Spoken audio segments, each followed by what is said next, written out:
Happy Global Birthday from Aruka. Happy Global Bars Day! Bars is amazing. It's my life. I love it.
Oh my goodness! Welcome everyone to Global Bars Day, live from Sunshine Coast, Australia. This is so exciting. Like the build up to this has been incredible, and welcome, welcome, welcome. So we have 13 hours of live streaming around the world today. So don't stress if you can't stay up for 13 hours. It's all going to be on YouTube, so you don't have to sit up for a marathon. But I think I'm going to actually. So we start here, we've got 4 hours in Australia, and then we whip on over to Europe for 4 hours there, and then we end up in the US, all celebrating bars and celebrating global bars. This is, God, this is so amazing. For myself, you know, I've been working with Access Consciousness and using the tools for 22 years, and to be here now and see where we are at. And when I first started, you know, and I met Gary Douglas and Dain Heer, and when we first started, we were in 4 countries. And now I think we're in 176 countries, and we've got thousands of bars facilitators around the world. Actually, we have some facts and figures. Give us the stats, Simone. Okay, so in the last year alone, we had 100,000 people have taken the Access Bars class. Are you one of them? And there are over 600,000 people in the world who have taken the class, and millions of people who have had their bars run. We've got about 8,000 facilitators in 111 countries. How freaking cool is that? That is pretty amazing. And I'm sure there are tons of people out there, maybe even those of you tuning in today, that we don't even know about, because the symbol and logo for Access Consciousness, if there was one, it is the dandelion. And it is that because the seeds of the dandelion spread places you never had expected or imagined. And that's what the bars are. You receive a session that you might have heard from some wacky friend, and your life starts to change. And today is a celebration of that. Who knew that after Gary Douglas first discovered the bars 25 some odd years ago, maybe more? No, I think it's more, no, it's more than that, because I've been involved in Access for 22. I think it's more like closer to 30, 33 years or something. Yeah. He started it, and the very first class he had was 4 or 5 people in his garage. And to read those stats now of 8,000 bars facilitators alone across the globe is so exciting and so inspiring. But today is about you guys out there listening. You guys out there, hopefully with friends, if you have them, who also run bars, maybe in a pod or a pop or a gathering somewhere, actually exploring the bars together and enjoying a session and receiving them. I like the way you said out there with your friends, if you have them. So Yeah. some of you may or may not have friends around you. That's okay. What if you were your best friend? Exactly. So one of the topics that we've got a whole lot of interviews and a whole lot of really fun videos put together for you. So hopefully you're getting your bars run now. If not, you can always just sit there and put your hands on your implant band anyway. So, no, I'm not muted. I'm not. It's not. Technical difficulties, Technical folks. difficulty. You talk away. I'll talk away. So as Simone said, we've got a whole lineup of different interviews with inspiring people who are part of the Access community from all across the globe. We're coming to you for this first section of today's show from Australia, and there is lots of different things going on here before you get to switch over to Europe, and then later on for the last segment of the show to our hosts in America. And throughout the day, you're going to see videos, you're going to see interviews, and all kinds of different information about what is going on with Access, because some of you, this may be your first experience of it. And how does it get any better than that? And I think that I'm back on now. When we have a technical difficulty. Okay. Right at the beginning, we're back on. Okay, so the segment that Christopher, you and I are starting with here is growing up feeling different. And so let me ask you, it's like, did you grow up feeling different? Absolutely. And I think we all did. Yeah. I think all of us grew up feeling like we're supposed to fit in here, or we're supposed to be like everybody else. But I was actually having a conversation about this in a class I did last week about that fairy tale story we all know called The Ugly Duckling, where the duckling grew up feeling weird, feeling like it didn't look like its friends, its brothers and sisters, and then it one day realized it wasn't a duck, it was a swan. I love that story. So what if you're the beautiful swan? The phoenix rising from the ashes. And, you know, I think we all have different stories too about growing up and how that we didn't, quote unquote, feel like we fitted in. You know, when I was a kid, apparently I didn't really speak very much. I didn't speak very much until about the age of 5, to the point that my mother actually took me to the doctors one day and thought I was deaf and dumb, which is very funny because if you know me now, I'm not short of a word, but she thought something was wrong. But I honestly think I was on this planet going, seriously? I'm here again? What am I meant to do, you know, this lifetime? What am I meant to do this lifetime? For me, it was so much about inviting people to a different possibility and changing the world. And I know when I would look around and see what people were choosing and what people still choose now, like the trauma and drama or this, you know, the fight, the conflict, the judgments, the, you know, anything like that, I'm like, what are we doing? What are we doing? And I always look outside and look at these, you know, nature. Look at nature, look at the be with the earth, the planet, the land, everything. I'm like, what if there's a different possibility here? And it had that sense that I always felt like I was outside. And I remember I traveled around the world at a really young age. I did so many different jobs. There was a guy that I went and did an interview with once, and he said, you do realize how bad your resume looks, right? And I said, what do you mean? He said, you've had so many jobs and all you do is, you know, work at them and leave them. And I was like, yeah, but I was done. I was like, I'm not going to stick to something that's boring for me. I'm not going to stick to something that I'm no longer interested in. I'm going to move on. And that's a great example of difference that I think a lot of us can relate to. Like what we're told by the examples of this reality is you're supposed to stick to one thing and you're supposed to be committed and consistent. But most of us are not like that. No. We are different. And that's okay. Yeah. It's okay. Like, enjoy your life.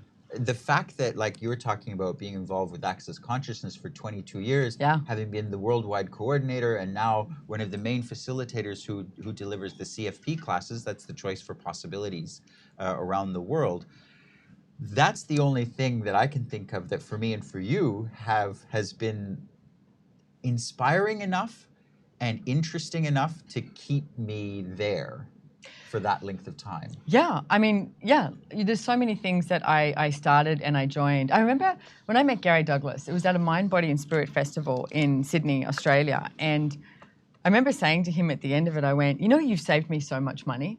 And he looked at me and he went, that's not usually what people say. And he said, tell me more. And I said, well, I used to walk around Mind, Body and Spirit festivals and I would do everything because I was looking for something more. I knew that there was something more. I just didn't know where to look. I mean, I turned to drugs to try and find something more. You know, I'd get my aura reading, I'd get my iridology, I'd get my astrology, I would get numerology, I would get anything that was new on the block, I would get that done, and I'd pay a small fortune for it. And I'm not saying that there's anything bad or terrible or awful about that, but what I was looking for was an answer in that. And for the first thing when Gary, I remember the first seminar I ever went to with Gary, and he said, don't trust me, trust you. And I was like, what? And I listened and I was like, wow, don't trust me, trust you. And it was the first person who really empowered me to know what I know and that if I feel different in a situation, that's totally okay. It's like if I'm choosing something different, that's totally okay. I get to choose me. I get to be true to me and for me and my body, and follow that and not do what everybody else is doing. And it's like, wow, what a gift. Yeah. Well, I mean, what you're bringing up is that seeker idea, and for most of us, we've done that, right? Yeah. As you said, going to Yeah. those Looking. mind body, looking for something, those mind body spirit festivals, and even like to bring up that ugly duckling thing again.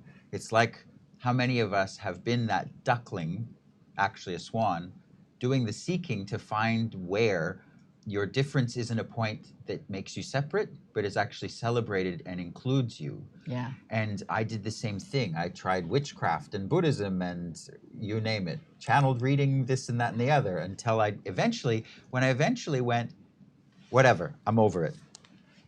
That's when someone came along and introduced me to Access Consciousness. And they said, there's this facilitator coming to the city where I lived, which was Seoul, Korea. Mm-hmm. And she's going to do a foundation and level 1 class. And at that time, bars actually was part of foundation and level 1. And they said, can we do it at your house? And I said, fine, but I don't want to do it. I'm not interested. Enough of this. I've read some of the manuals and the books, and there's too many spelling mistakes, and I'm not interested in this. And they started the class in the next room in my house, and I went, What's that? What's that? And it was that difference that I went, oh, this isn't like everything else that I've tried, everything else that I've experienced. There is actually something to this that is really different. I went, okay, it's like what you brought up with that one of those first classes with Gary. It was about you and including you. It also, the first seminar I ever went to with Gary was on relationships, and I was not interested in relationships. My whole life I was like, I'm not doing relationship, and notice there's no question in that. It was just this whole conclusion and this dismissal of it. But for me, I couldn't see a good one. So I was like, why would I choose one? I can't see a good one. But I also realized years later, I was only looking at other people as a reference point for what I could choose.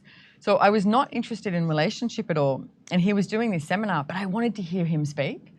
And it was so amazing. And it was about an hour and a half, 2 hours. I loved that he said that one thing, don't trust me, trust you. He swore. He was irreverent. And I walked out going, God, this is so refreshing. It's like something, something true, something real, something that had this like space to it and this freedom to it. And I also walked out, and for the first time ever, I realized that I had been judging myself for not desiring a relationship. Because also years ago, it was very much like you had to be in a relationship. It's like you get invited to a party. It's like everyone's got a partner. So if you're not in a relationship, you're wrong. And it was the first time I walked out of there and I went, oh, I'm not wrong for what I'm choosing. And I think that's a really key element. Like whatever you're choosing in life, in any area, you're not wrong. Absolutely. Well, that's one of the areas that I've started facilitating a lot of classes on as an Access Consciousness facilitator is sex and relationships. The truth of sex. Yes, the truth of sex is a new specialty, ladies and gentlemen, with Access Consciousness. And what I aim to do with that is so much what you're talking about. Give people permission to have what is true for them in whatever area of your life. Whether it's with finances and business or your body or with sex or with relationships. What if the only thing you got out of today, the 11th annual Access Consciousness Global Bars Day, was that you have the permission to just be you, and no matter what, there is nothing fucking wrong with you. So Chris, what are some of the tools or questions that you could like give people because I would say you're a lot more comfortable in your own skin now. And it's like, so how did you... like me. Yeah. Okay. But how did you get to that? Because I know that there's moments of your life and my life that it was like, that's not where you're at. So how did you get to that? Well, probably the most dynamic tool of access that I use constantly is getting to look at what your judgments actually are and letting them go. Because a judgment is basically anywhere you've decided something is so. That it's real and true and solid, and that's the way things are. And if you've decided something about yourself is wrong and gives you the ammunition not to like yourself, it's kind of hard to get over it. Yeah, you know, I heard Gary Douglas, the founder of Access Consciousness, many years ago, in his life, he was looking at this and he realized that judgment was nothing but this big black dark hole. And he made the demand of himself that he would never judge himself again and he wouldn't judge others. And that man is amazing. I see every now and then, like if he slips into judgment, boom, gone. And it's like he doesn't let it sit there. He will choose the more space and the freedom. So what if today is an auspicious day, ladies and gentlemen? It's Global Bars Day, Access Global Bars Day, whatever time it is in your world. What if this moment right now, you make the demand of yourself and the request of the universe? You cannot demand of anyone else, okay? Or you can't demand of the universe, but demand of yourself and request of the universe that right here, right now, you do not judge yourself ever again. You don't judge yourself. You don't judge your body. You don't judge your money. You don't judge your business. You don't judge your relationships. None of that.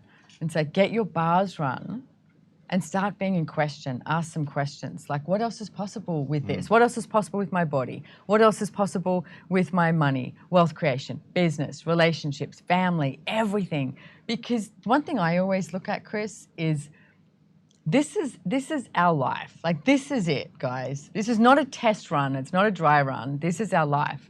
So what are you choosing? Yeah. It's like, and is what you're choosing right now working for you, or would you like to change it? Whatever area that is. And start to play with that. Like, indulge in the energy of, okay, do you want to live somewhere else? Do you want to be in that relationship?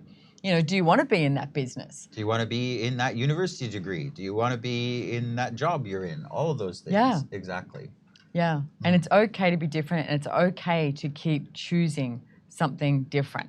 Yeah. Don't judge it. And what if the only person's approval you ever required in your life was your own? That's a great tool. You know what? I have a great question for this is when you choose, ask, who do I think of before I choose? Now, the thing is, it should be you. But who do you think of before you choose? And how many of you have this answer that comes up that's like, oh, I think of my kids, or I think of my husband, or I think of my work, or I think of this. What if you change that? And what if from now it was you were thinking of you? You were the person that you were choosing for. You and your body. Different reality. Absolutely. So Chris, there's Yes, a question down here that you know, at the end of this that I wanted to ask. They've written these questions for us, some of them, not that we followed it. But it's interesting. It's like, what's something that you, the question is, what's something that you each admire about the other? And I read this question before, and I'm going to say your tenacity. You are so tenacious in everything that you choose. Wow, that's interesting. Tell me more, because I had no idea. Are you serious? Yeah, really? Yeah. And it's like you will keep going. Like, you will choose something and you will keep going. And it's like, even though, I mean, I've been a friend of yours for quite some time now, a long time. I don't know how long, but quite some time. 17 years? Yeah. And the one thing I notice is, you know, life isn't always rainbows and unicorns. Sometimes there's some shit that shows up that you're like, how am I going to deal with this? Yeah. And you may stumble and fall, but no matter what it is, you always get back up and you go through the sludge, and then you choose something different, and you come out being more of you and all of you. And I'm so grateful for that. Thank you. That's it's humbling to hear. It's what you choose. I was thinking about this question as well, about what I admire about you, and it actually has been a quality that you have that has irritated me in the past, or has pissed me off and made me go,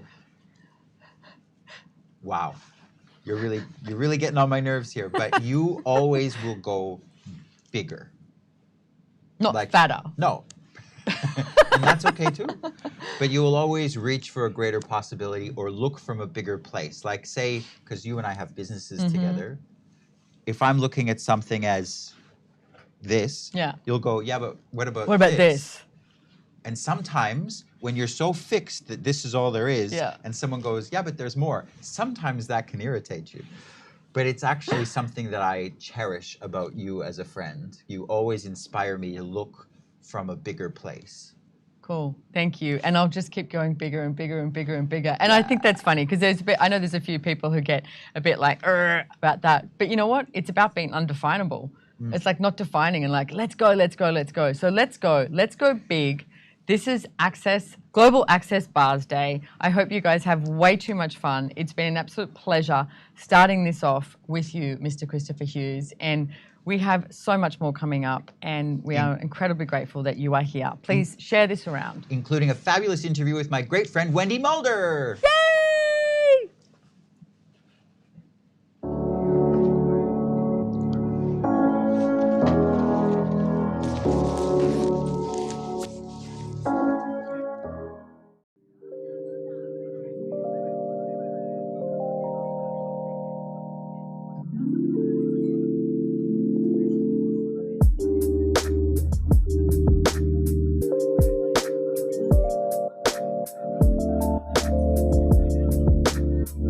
Bars in Business is a program for more mental wellness in businesses. The Access Bars is a hands-on technique where a facilitator touches certain points on your head, and by doing so creates this incredible space of relaxation for your brain for 45 minutes to reload their batteries, to de-stress and to go back to work fully recovered, like a 6-hour deep sleep.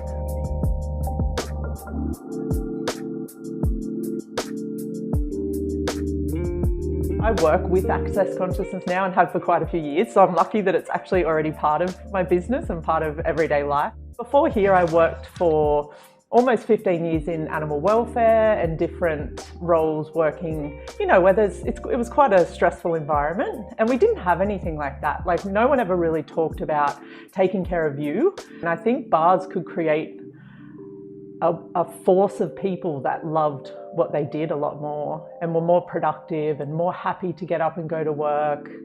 It's a space opener. And I think really in the end, it would just create a happier world.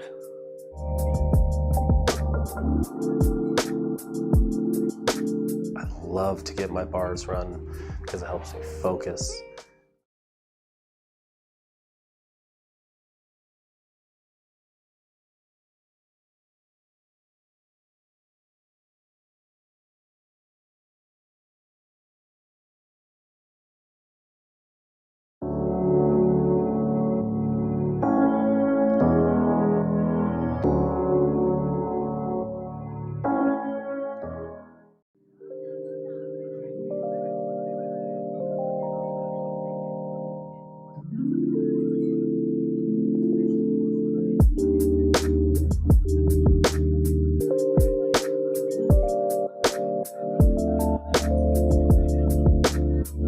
Bars in Business is a program for more mental wellness in businesses.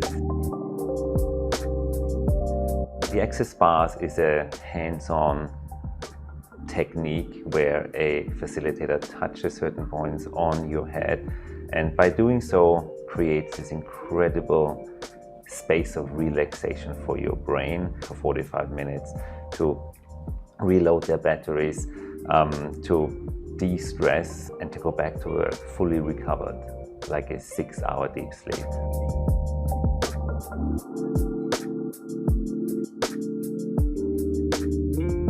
I work with Access Consciousness now and have for quite a few years, so I'm lucky that it's actually already part of my business and part of everyday life. Before here, I worked for almost 15 years in animal welfare and different roles working, where it was quite a stressful environment, and we didn't have anything like that. Like, no one ever really talked about taking care of you. And I think bars could create a force of people that loved what they did a lot more and were more productive and more happy to get up and go to work.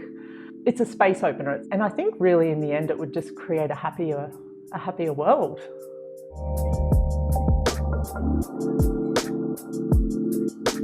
I love to get my bars run because it helps me focus. I have an increased sense of vitality when other people are really stressed. I was always performing well because of it. For me, it just creates a sense of peace in my world. So the Bars in Business is so much about creating more ease in the workforce, but not just in the workforce, in your life. I mean, I wrote a book called Joy of Business. So for me, it's like your whole entire life is your business and your business is your life.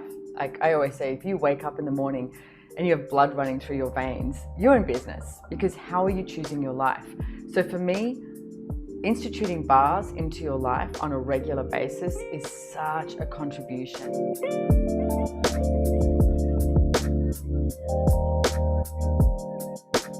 Now I've been using bars for about 15, 16 years, and ultimately it just creates so much more relaxation and focus and peace in my world, and I see it as such a valuable tool and technique. You know, when you're like trying to solve a problem or dealing with high stress situations, sometimes you just need to step away for a moment and gain some perspective and relax a little bit, and then when you approach the situation with a bit more vitality and a bit more perspective, bars is invaluable in those cases. Happy people make for a happier world, and I would just invite everyone to look at how we can have more happy people in the world, and bars in business is definitely one of those. It helps me reset. You don't have like the highs and lows emotionally that you would typically get without getting my bars run. So I notice it right away, and it really helps me with a lot of things in my life outside of that. You don't have to be miserable. You know, just because you're in business doesn't mean that you have to be unhappy. You can literally choose joy in business. It's like I have the helicopter view of what's going on within the business rather than getting lost in the woods. And bars absolutely contributes to that. Access bars is a very unique method. Try it out, give it a try. 45 minutes and you will know.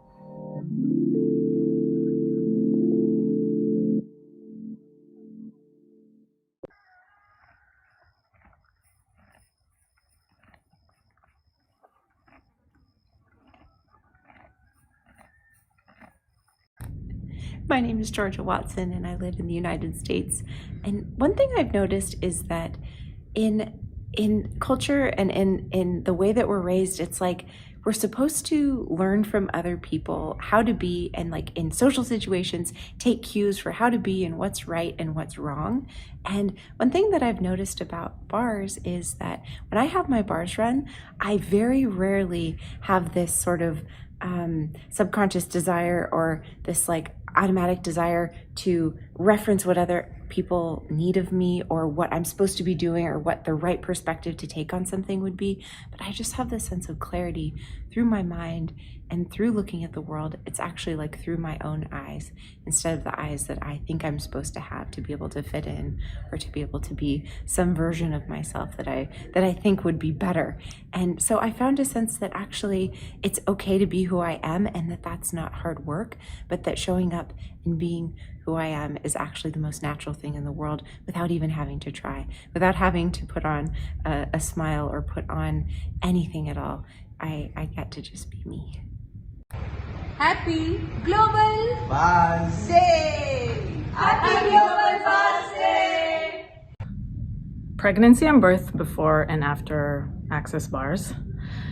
I had my first child without the tools, without having access bars run on me, and I suffered from postpartum depression. She had colic. It was very hard to connect with my baby, be present, enjoy the whole experience. And I guess I really wish to have a different experience if I've ever had another child. And it was day and night after having my bars run while I was 6 months pregnant and onwards towards the delivery. And after birth, I had a home birth. I was extremely connected to my second baby. I could be extremely present and joyful with him, and I never had postpartum ever again without any medication or any other changes, and it was really day and night is what comes up. So yeah, if you want to have more peace, more ease as a mother, maybe consider access bars. It will change everything for you and your ability to be for your kids and with your kids.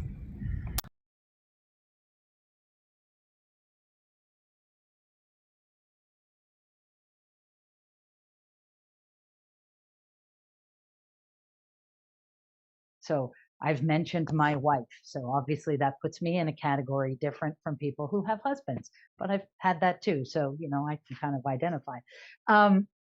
But that judgment that comes in when you say that, Access takes it away if you allow it to, obviously.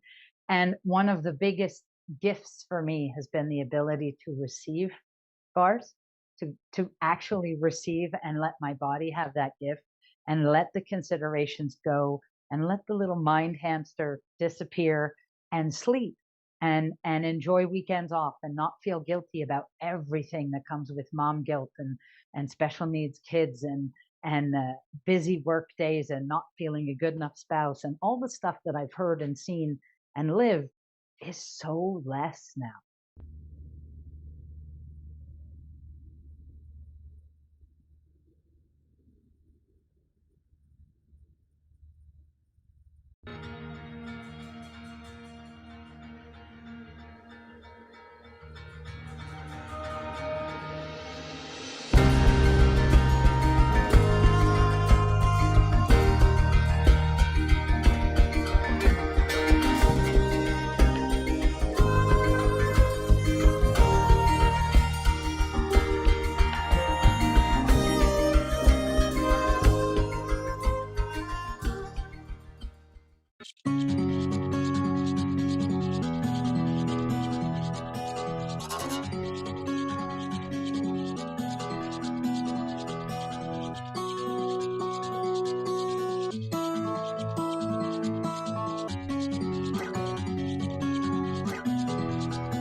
Welcome back, everybody. Thank you very much for staying tuned during those inspirational videos showing people running bars all across the planet. And what I loved about that was some of the different ways people use these bars and the different and dynamic things that bars can contribute to your life. I am so excited to be able to, yes, good, to interview a dear old friend of mine. I don't know if you know this, Wendy, but you're one of the very first people in Access that I actually ever met. Really? Many, many years ago. So I'm really excited to interview Wendy Mulder here. Wendy had a lifetime as a nurse. Yes. She is an international speaker and she is the author of 2 books, Learning from Grief and Dying Happy, The Gift of Choice. She is also a certified facilitator of Access here in Australia and one of our 3-day body class facilitators. And she founded Living with Ease and Kindness with Grief to assist people to embrace living beyond trauma, grief, and self-judgment. So thank you so much for joining us, Wendy. Ah, thank you. It's just so wonderful to be here. Like it's such a gift, and I just have so much gratitude for. I don't want to start crying. You can cry. You're not wrong. But just for Access Consciousness, the bars, and just how much it's gifted, me, and just the contribution of all the people that you come across in your lives, and thank you as well for being such an amazing friend. It's just, you're such a joy. We've had so many laughs. Exactly. It's been so good. And that's the wonderful thing with bars. It's, it unlocks the polarity of the right and wrong and the good and the bad. And it allows you to just have this space of being and this joy. I mean, and a lot of times I used to, many, many times I used to make myself wrong for being too happy. They were just like, you'd be the only one who'd be just having so much fun and you'd be laughing. And then you'd be like, oh, maybe I better just quieten down. Maybe it's wrong to be Now, this happy. Hang on a minute, Miss Wendy, because you're talking about being this happy and how odd that is. And you've written 2 books about grief and death. I know. To a lot of people, that would seem a little bit strange. Grief and death are these solemn and significant things in life that we have to be really upset about and pull out our hair and weep and wallow in. But you obviously have a different point of view. So can you tell us what that is? Well, it's always been, to me, it's always been so simple in the sense that, yes, we live and then we die, but why wouldn't we continue living in a way to honour the person who has passed? Like, I've never been able to get, like, that whole thing of how people sort of close down, they sort of want to contract into themselves, sort of have that cave. They think that's the way, you know, to protect them. Whereas if you've actually been, or whatever it is, whether it's relationship or, you know, you've broken up from a relationship or someone dying, it's like, what if you could just have so much gratitude for that person being in your life for that period of time? And I know for myself, I've had many instances, and as I say, as well with my husband, but I always was so grateful for the fact of having that person in my life for so long. And I was like, well, why not enjoy myself and continue to be happy? Yeah. What contribution would that be to him or to all those people that are still, I mean, wherever they are in the world? Because our being still continues to live on. It's only a body that dies. Exactly. Yeah. The meat suit.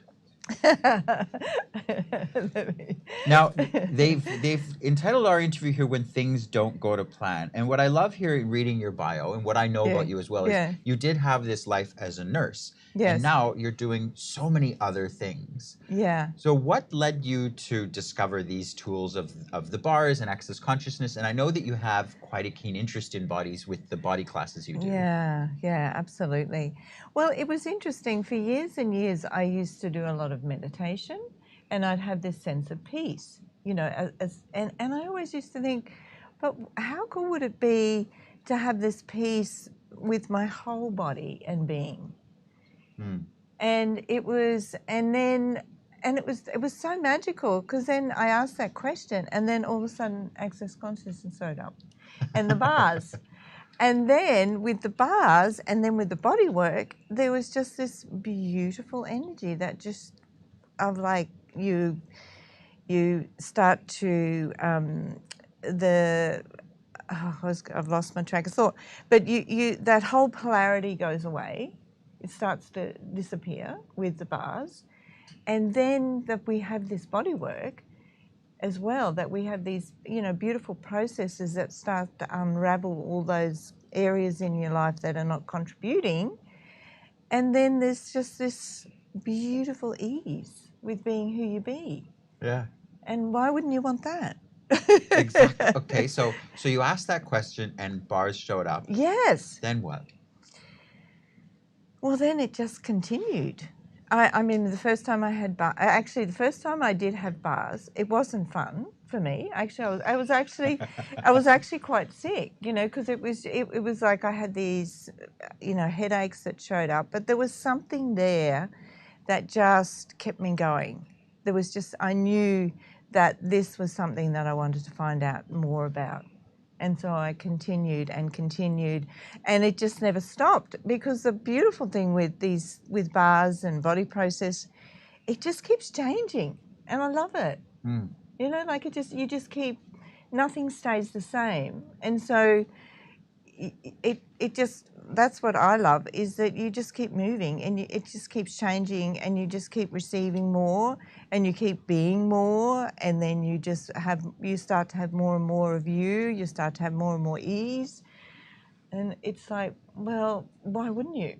Exactly. Why wouldn't you want more of that? Exactly. That's the way I have been with access consciousness since I discovered it. Was like, okay, where's more? Where's more? Where's next? How do I get more of this? Yeah. So another question I have for you, Nina, as I say, the title of our interview segment here is "When Things Don't Go to Plan," and I know you wrote this book, Learning from Grief, in particular, and I understand that book led you to spend some time in prison. So yes, I wanted true. to just spend a little time talking about that. Yeah, and just to make it clear, I didn't end up going to prison. I didn't be, but I didn't, you know, one that was there for months. But yes, I did. It was such a beautiful thing of like following the energy again. I had this conversation, well, actually it wasn't a conversation, it was a radio interview with a friend, Liam, who, of course, is now not around anymore. Yeah. And When she he says not around, she means he has died. he has died, Yeah. and it was, he asked me some really interesting questions, and it was a really weird conversation. You know, we ended up having people from America come online and talking about things that they'd done, and we were like, no, we can't put this to air. But what came out of it, I was like, oh, why don't I go to the prisons? You know, it was just from that that's the beautiful energy of, like, you know, with these tools. It was like, oh, I wonder what gift is there from this conversation that I can follow the energy and see what else is possible. And then I was like, oh, I wonder how I could I wonder how I could take my book into the prison. And then it was like, oh, who could I connect with? And that's where it was like with my nursing background. So I rang this lady who was in charge of the prison, the nursing side. And I said, oh, I'd love to come in and talk about grief. I have this book. And she said, yes, that sounds great. Come on in. And so I remember walking into the prison and thinking, oh my God, through all the locked doors and everything else. But I remembered Gary Douglas and Dain Heer. I remember them just saying, just be you, and the universe is there and it's got your back. And I went, okay. So in we went, and then we sat down, and it was just so funny because the book never got to the hospital or anything, because just before I left, and this is the magic of, like, no plan, but just before I left the house at home, I thought, oh, I might take a bars flyer. And so when we got into this meeting with all these people, and I said, oh, by the way, there's just this wonderful thing that you can do that's called the bars. And the educational officer that was there, she went, oh, this is what I've been waiting for. And then from there, and then I remember walking out of the prison and thinking, fuck, how am I going to do this? And you did it. And I did it. And so we ended up going into the prison we did it for a year anyway, going in there and teaching them the bars. And it was ever so funny though, because, and of course we took in lots of books, and I remember saying to Gary, you know, how all the books got stolen. I mean, it was so funny. They were, and the manuals, because we'd take in, you know, we'd do up the manuals, and over they'd come, and, you know, with their dirty pillows and unwashed hair, and we had no massage beds. It'd be just 2 tables put together with a dirty old pillow, but we did it. And there you went. And and that away was we not went. your plan at all. That was not my plan. Well, I have a similar story. We don't have too much longer in our interview segment here, but I have a similar story about you. Wendy Mulder here used to come and work with us at the Antique Guild, which is a shop that we have in Brisbane. Yes. And she said to me one day, do you remember this? You said, you know, I think my brother Peter's a member of the Queensland Club. I know he's not there, but let's go down. Right, that's right. So Wendy here and I walked down to the Queensland Club, and she says to the receptionist, oh, is my brother Peter here? Knowing full well that he wasn't. That's true. And she went, oh, he's not? Oh, that's fine. We'll just go in. And she takes us in and talks her way into the president's office to sit down and talk to him about the Antique Guild and what we might offer to the members of their club. It's such a similar energy that you're talking about, of not taking no for an answer. Yeah, and absolutely. leading with a question to create a different possibility, and having an adventure. Yeah, that was so much fun. I do remember that. Yeah, and yeah, it was. And I remember talking to the fellow, because he was like, no women are allowed to become members. And I remember saying to him, yes, I will be a member here I will be a participant here one day, and I am now. Things don't show up the way you think they will. Yeah, it's true, because it was all men club, that's right. So what's your go-to access consciousness tool when it comes to handling situations in life that maybe aren't what you expected? Maybe you haven't received the outcome that you had desired. Well, one of my favourite ones is that one, and I have to give lots of gratitude to Dr. Dain Heer for this one, is just when things are not going so good, it's just like, okay, take another step. I think it's such a good one. It's like, take another step. Take another step. Go and have a cup of tea. You know, that's a bit of nursing coming in there, but but it just take another step.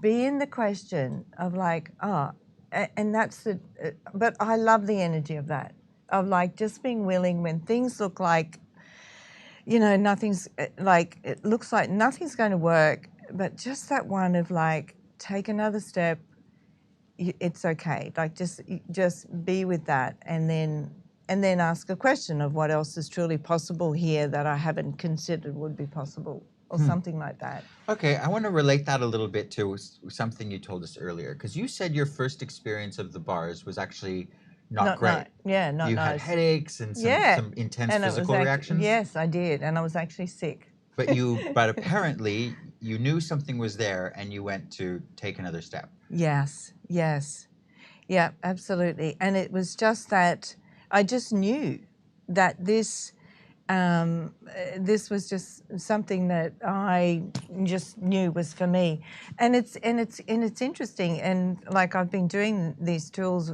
being these tools, and loving these classes for quite a while now too, and it's that same energy. You know, it's just it just keep going. Like it's always refreshing. You know, it's always like, yeah, and you just, there's an excitement in that.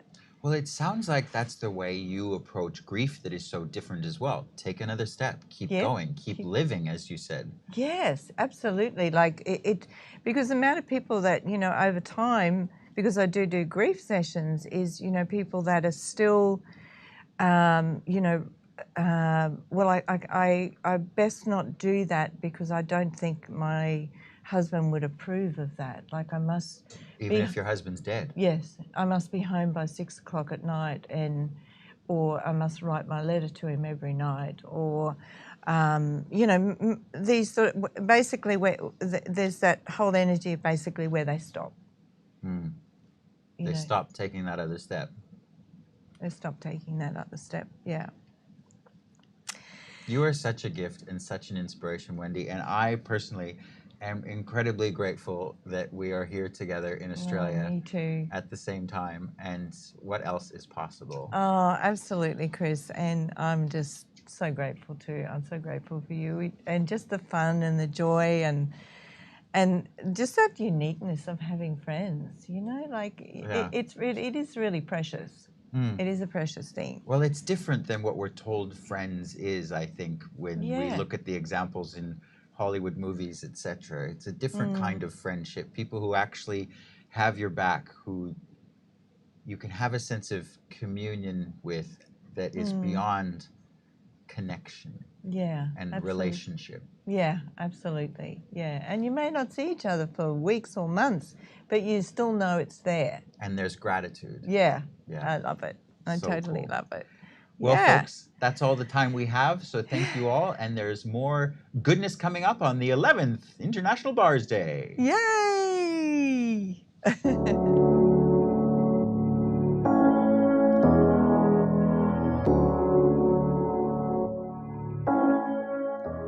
Let's see. All right. So the first time I ever had my bars run, I heard about the class. I was like, I'll try that. And I got my bars run, and it was basically like I had 700 cups of coffee afterwards. And I was like, what is this? This is amazing. And of course you do a second trade during the second half of the day, and it felt like I could barely get home. I was so relaxed. And I just went to bed for hours afterwards. And I didn't really know what changed then, but I do know that afterwards I would say within a couple weeks, I started noticing that I was able to be a lot more of myself around people. Whereas before I would be like, you know, with my guard up, like, how does this person need me to act? What does this person need? Like, how can I make everybody else comfortable at the expense of myself, basically? And after that session, and of course many sessions later, now it's more like, hey, I can include myself, I can choose for me, I can like myself and who I am without regard for what other people think of me, which actually allows me to be more of a gift to everybody else in the first place, not just trying to figure out like what they need or what they want, but rather being myself and allowing people to receive it and inspiring others through that.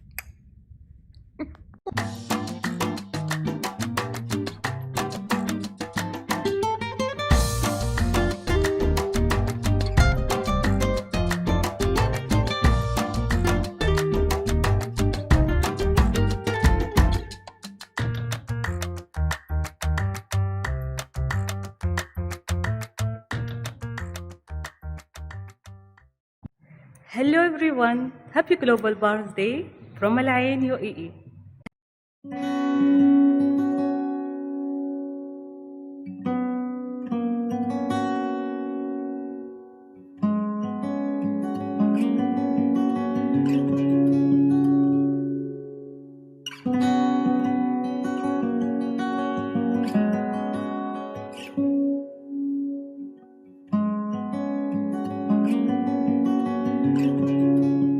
I have a few companies. So to me, bars adds a lot to my companies because it adds to my life. I'm in the owner or managerial role of these businesses.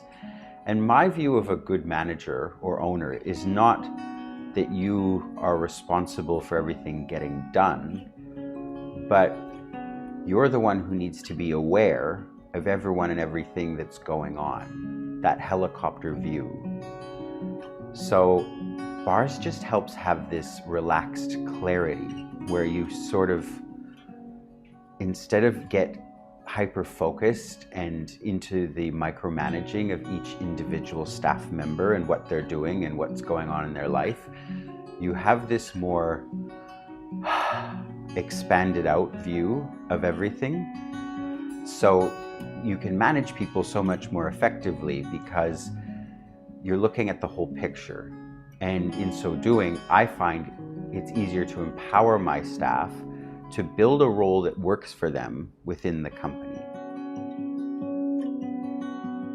I worked for almost 15 years in animal welfare, and the animal part of it was great, but it was stressful. People were unhappy, people would get burnt out, people would leave.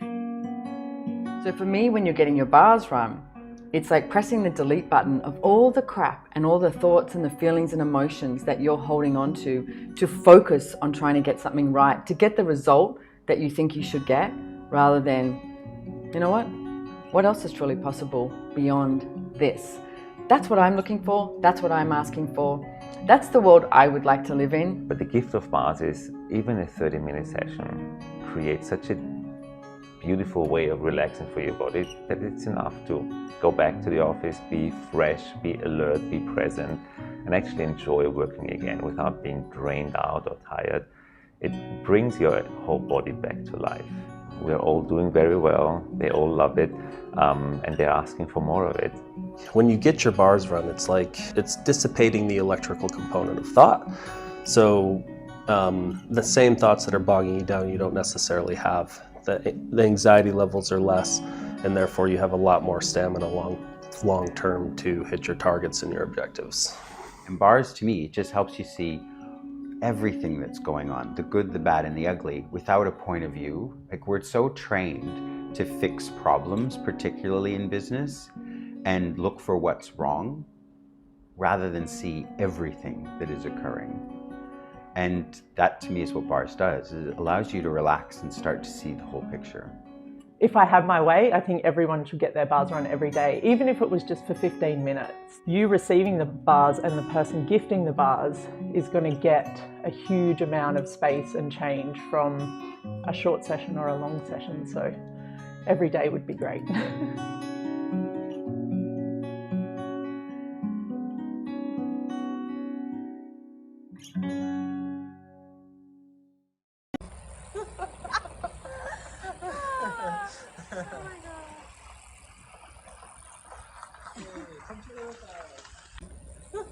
What I get about running your bars is that you start receiving more, like everything, and then it's like when you don't get your bars run, you start like, well, not needing it, but like having like that,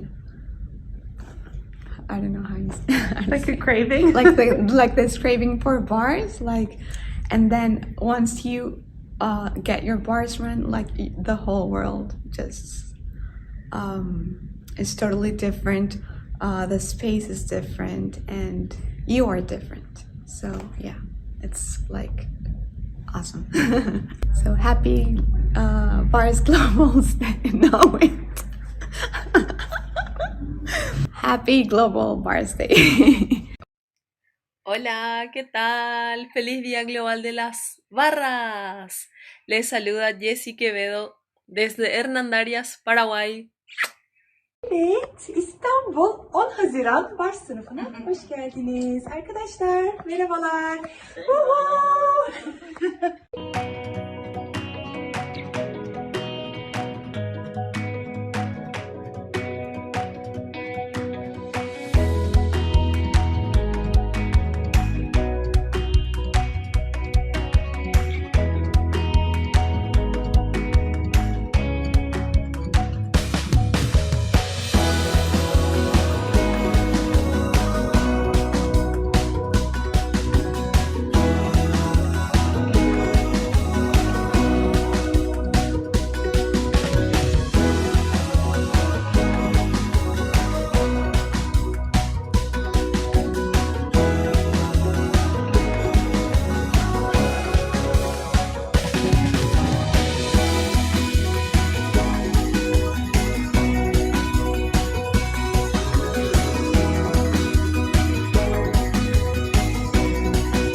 Hey everybody, and we are back at Access Global Bars Day, or Global Access Bars Day actually. So, and we are going for 13 hours straight. So welcome to the marathon, beginning out here in Australia. And now I have a segment with Ryan T. So welcome Ryan T. Hello Simone, happy Global Bars Day We can't hear him right yet, but I'm sure I'm going to hear him in a second. Let me tell you some information about him. So Ryan T is actually, he's an Access Consciousness facilitator. And he discovered, let me see, he came across Access in 2011 and he very quickly became a bars facilitator. And then, I love this because this is called financial reframe. So Ryan was telling me he was always interested in money, but yet I guess didn't really know like how is money going to show up. And in 2016, when he chose to become an Access Consciousness facilitator, he literally spoke to the universe and was like, okay, universe, if you want me to become an Access Consciousness facilitator, show me the money. Yep, just like Jerry Maguire, show me the money. So here he is now, Ryan T, welcome.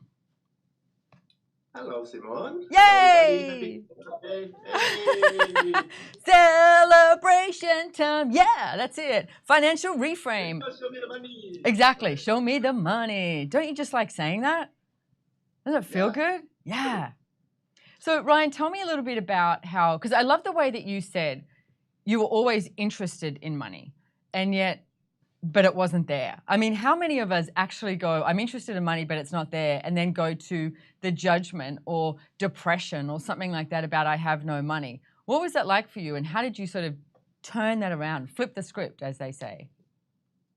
I'm not sure if saying that I was always interested in money was correct. So I was interested in money, but at the same time, at that time I had so much judgment about money. Like I hate money literally, but didn't realize that. And I still remember there was one tele class that Gary did. It was called Strong Talk. That was so many years ago. Yeah. So the Strong Talk tele class is about like telling you what you really need to know, like so that you don't avoid it anymore. And I asked Gary a question, and then Gary said this like with intensity: "You hate money, you hate money, you hate money." And then everything brings up this rhyme. I was like, and I cut that part out. I extract that audio, and then I keep playing that for I don't know how many weeks until I cleared until I could really acknowledge how much I hate money, and also start changing that. Oh, I love that. That's like a ringtone of just Gary yelling at you saying, you hate money, you hate money, you hate money. I love it. But do you know what? I had so much money stuff show up as well. And when I came across Access Consciousness, I loved the tools. Straight away, I was like, oh my goodness, these tools were amazing. And actually, like Wendy, I wasn't that interested in bars to begin with. I was just so interested in the questions and the processing. I was like, tell me more, tell me more, tell me more. Eventually, of course, I was like, oh my God, can somebody please run my bars? And now I couldn't live without it. But the funny thing is, I was using all of the Access tools and they were working and it was changing my life. And money tools, I was refusing. I was avoiding using the money tools. And I remember this one class that Gary Douglas and Dain Heer did in Gold Coast. And there's a book written about this class now. It's called Money's Not the Problem, You Are. Now, I organized this class and I'm sitting in the audience and I can hear Gary and Dain talk about, these money tools. And I'm thinking, oh, here we go again, money tools, blah, blah, blah. And I was sitting there going, what are you doing, Simone? I know, because I knew that I was creating a financial mess. I didn't exactly know how bad it was, but I knew I was creating a financial mess. And at that moment, I made this demand of myself and I went, you know what? I'm going to start looking at these tools. I'm going to start using these tools and seeing if something can change for me. So, and I did, and it did start to change big time. So when you became an Access Consciousness facilitator in 2016 and made that request of, show me the money, how did you request that? Like what else? What else changed for you? What did you use? What tools? It was like request the universe to support me, to help me, and then at the same time like to demand myself to be and do whatever that was required. Yeah. So it was like, oh, universe, like help me, I'm willing to do whatever it takes. And universe did respond to my request, and I still remember when money showed up very quickly at that time. So I was like, whoa, like, in shock, like couldn't believe it. And I created, I think it was just the exact amount that I need to attend the CF training and also to travel. You know what? That's funny you say that. Ask for more. I know. I have a story about that too. When Gary, I was wanting to go to facilitators in America, and I didn't have the money. Like I was struggling to even pay rent. And Gary said, ask for it, request it. And I did. And I remember standing there, I was in Sydney, and Gary and Dain were there, and I had this chunk of money in my hand. And Gary said, if you ask for the money for something, make sure you spend it on that, because the universe has gifted you what you asked for. And because I remember thinking, oh God, I should go pay bills. I should do this. I should do that, instead of, you know what? I asked for the money to show up, to go to facilitators in America. I'm going to use the money for that. So if you're asking for money, it's like relax with it as well. Relax with asking for money. And when it shows up, and I love the fact that you said how quickly it showed up too, Ryan, because everything can show up so magically and so quickly. And if you're willing to receive it, and ask, hey, what else is possible? Like, what else is possible? How does it get any better than this? There's so much more that can show up. So you became an access facilitator. Now, you have also, so we have a place in Costa Rica called El Lugar. And right at the beginning of today, you saw some videos of people saying, hey, happy Global Bars Day. And they were actually in Costa Rica at El Lugar. It's this amazing, beautiful property, which I know we're going to have stuff in these 13 hours about El Lugar. But here's the thing. It's a property that we bought. We're building this beautiful resort. Resort doesn't even do it justice, like that word. And we have all these amazing casas, houses, etc. on there. We actually just had our first event just a couple of weeks ago, which you were there, Ryan. I was there. And you told me this story about paying a percentage of your income towards actions for futures. Can you talk about that and how that's sort of your choice to do that plus what showed up from that? So Gary always say that if you support consciousness or if you support the future of planet Earth, then consciousness supports you back and the entire planet supports you.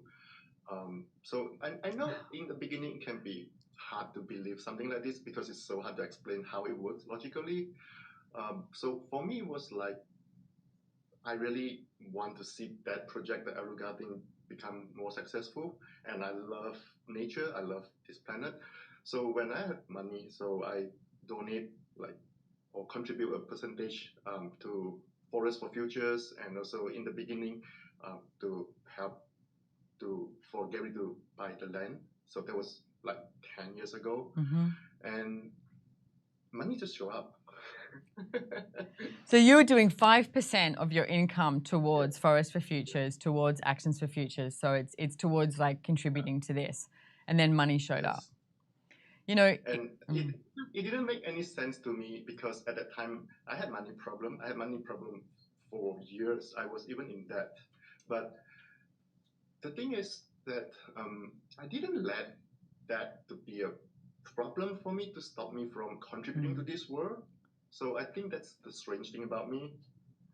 Well, I think it's a strange thing about so many of us. And Gary said to me, I think it was 20 years ago, he said to me, he was talking about generosity of spirit.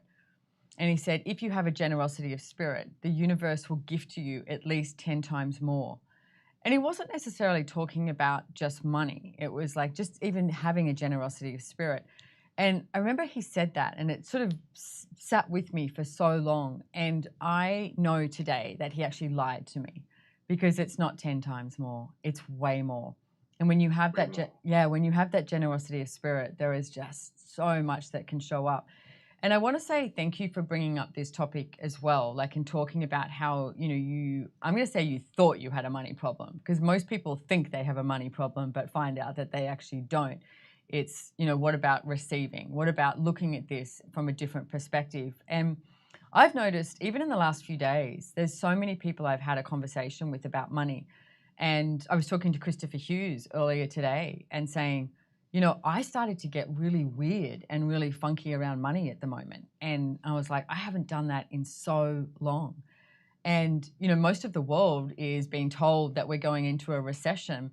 And Gary was saying to me the other day, you go recession, depression, but that doesn't have to be that. It's we get to make a different choice. We get to make a different choice and create a different future. So, what different choice can you make today about your financial, awareness, about your financial choices, and create something entirely different? It's up to you. Each and every single one of you get to choose what your life looks like and what your financial reality can be. I will say you've got to take some action. You've got to take some action and look for what is inspiring. And I need to tell a story about you, Ryan, because you inspired me greatly. And I love this story. It cracks me up.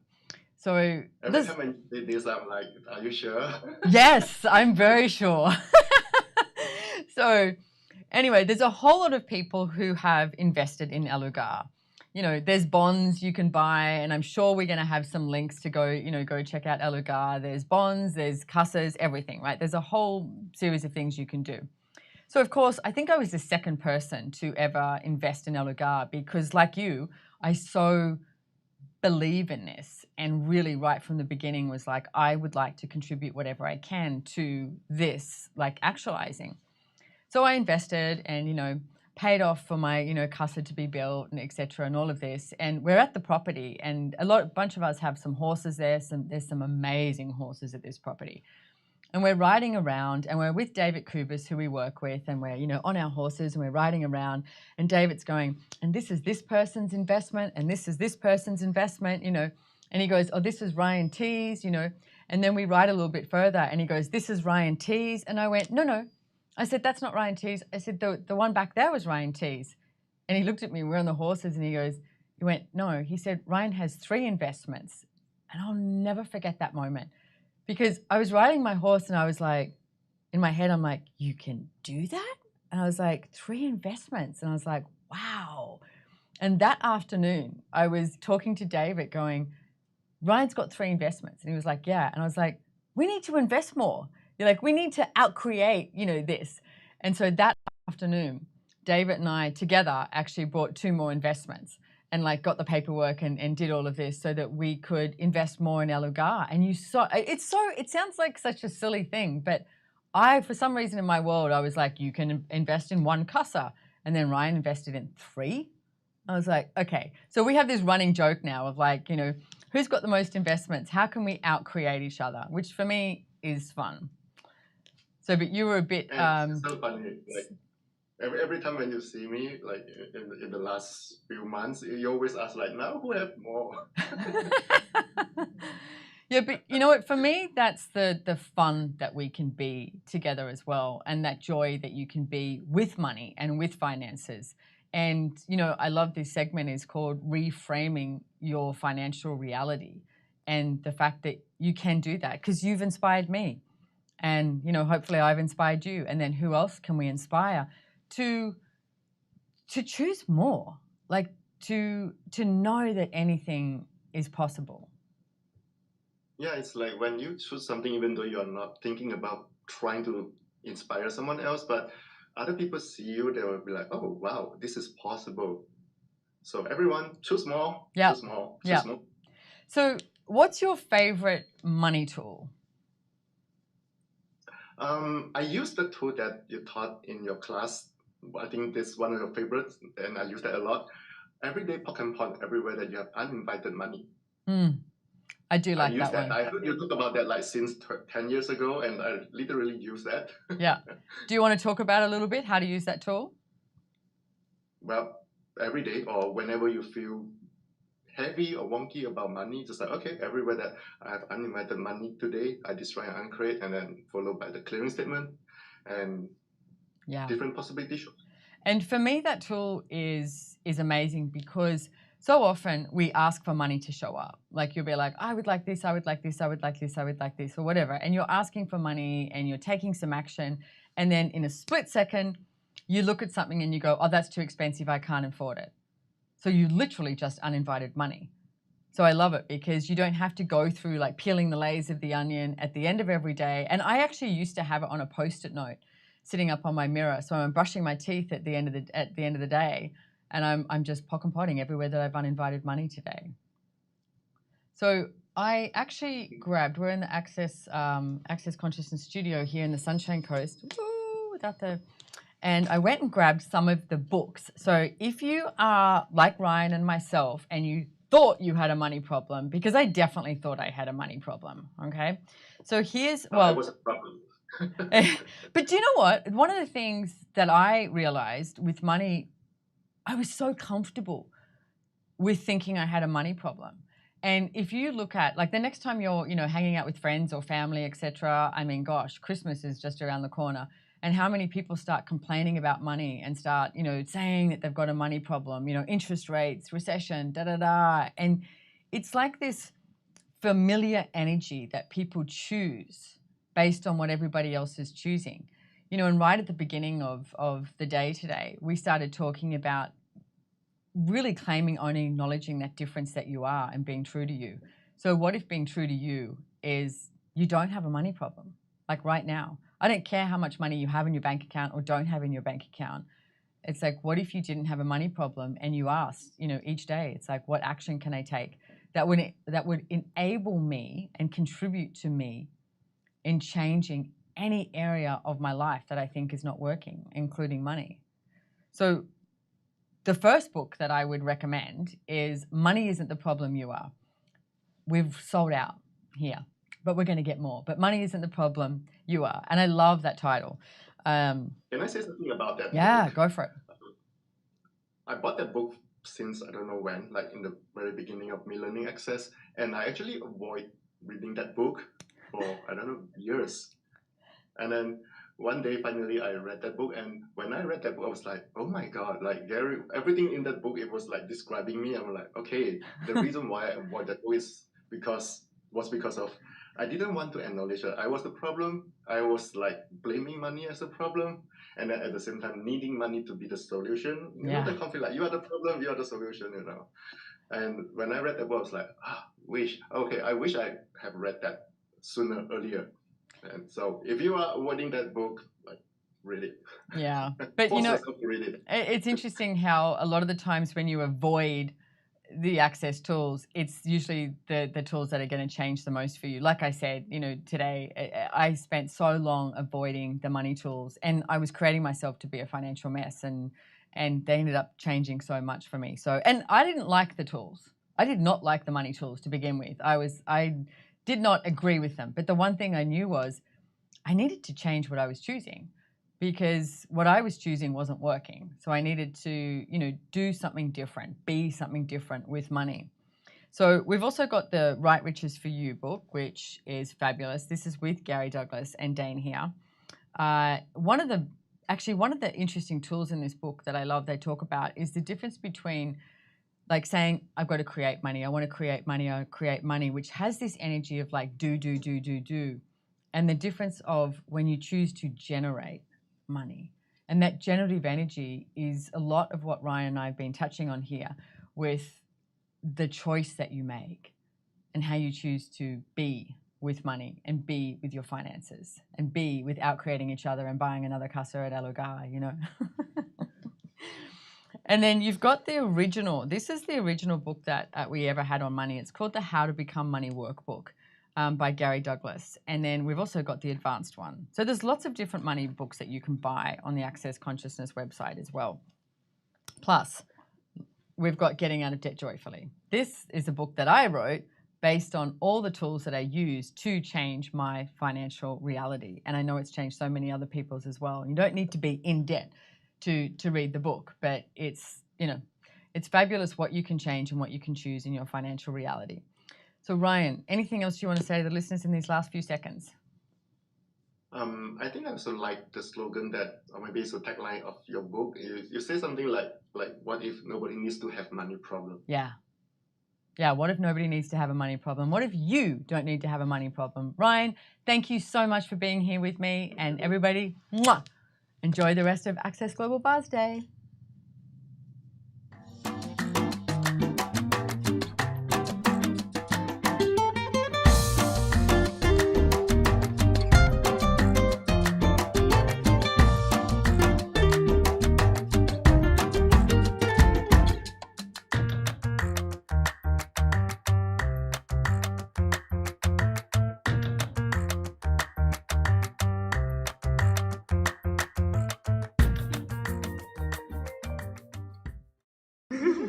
Happy Global Day! I forgot again. Happy You say 1, 2, Global. 3. Okay, I wait, no, know, but what do we have to say? Happy Global Day, Bars! Oh my god. But Global let's say Bars. slower. Okay, Global Bars Day. Happy Global Bars Day from meu lugar! Yes! Hi everyone, my name is Danielle Tooley and I'm an Access Consciousness Certified Facilitator from Melbourne, Australia, currently in Bali, and I wanted to share my bars story with you. Now, I learnt the Access bars a little over 10.5 years ago and soon after became a bars facilitator. So at this point, I can't even remember how many bars classes I've facilitated or how many clients I've actually facilitated, but it's been a lot. I came across the Access bars 10.5 years ago when I was looking for a modality to share with my clients after I had had about 5 years off nurturing my babies, being pregnant and all the things. And I was a pretty miserable mum. I was a stay-at-home mum at the time. I didn't have a lot going on and I was really desiring to have a bigger life.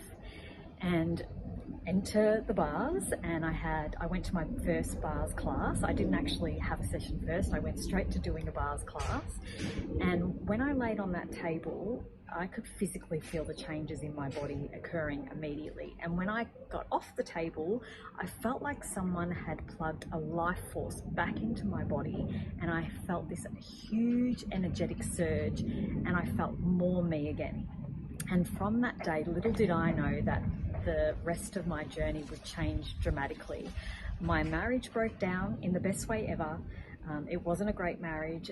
I became a better mum. I became more creative in the sense that I started building websites and I was not computer literate. I also started to talk in front of cameras and speak in front of people, which I had never been able to do before because it filled me with such fear I wouldn't even entertain the idea. So to say a lot's changed, a lot's changed. I've also facilitated in many countries such as Hong Kong, New Zealand, Taiwan, and through a lot of states in my country, which I'm so excited about. It's such a beautiful gift to be able to share these tools with the world. So I just wanted to say hi if you have been desiring to learn the bars or have the bars run on you. I highly recommend it. Some people have some incredible shifts, including this lady who came to me recently who the psychologist had told her that there was nothing else that they could do for her. And after one session, when she hopped off the table, she felt completely different, and everything that she was concerned about this particular event and issue had melted away. And that's why I keep doing what I do, and I keep sharing the bars and I keep running the bars because they are such a gift in people's lives. And when I hear these stories, it makes me hungry for more of that. I'm like, yes, like what possibilities are out there in the world for us to share this incredible tool that can literally change people's lives. So happy Global Bars Day from me to you, and I hope you're having an amazing day. And what will the bars create for your future that you have never even anticipated could occur? Mwah. Hi, I'm Renee Yu. I'm Osia from Malaysia. Glad to be here to share with you that I recently hosted a 3-day, 2-night gifting and receiving retreat in Malaysia. I've been doing this since 2018. I've been traveled to different cities to conduct classes, but I come up an idea like, what can I add the fun, or what can I add into this sessions, this event? Like it's come out like 3-day, 2 nights events. I call it retreats. That people come here just for fun, for swap. I've been created this event in Taiwan and Malaysia before that, and we have so much fun together from different city. And now recently, we have people from Taiwan and Singapore join us in Malaysia. So we actually enjoy the moment when we swap, and it come out like some of the participants, they're actually not able to find partners when they are in their own town. So when we meet up, they are so excited and happy that, okay, it's fun for me to have like 72 hours swap is non-stop. they keep swap with different people and different processes. So this is fun for us that when we create the events and everybody are so excited and playing together, having fun, and we also enjoy the food together. With this 72-hour swap that we had, we actually will took picture when we arrived the venue, and after that we will doing the swap, and then before we leave the venue we take another picture, and we can see the comparison between before and after. When we have the swap, all of us are obviously look different, brighten up, everyone living with a happy face and changed. Thank you so much and happy Grover's birthday. Bye.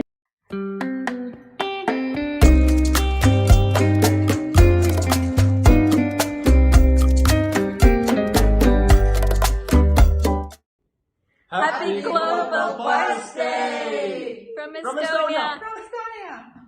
The greatest that it created for me was a relationship with me, and that just expanded beyond, and I was able to create so much more, be so much more, and have so much more.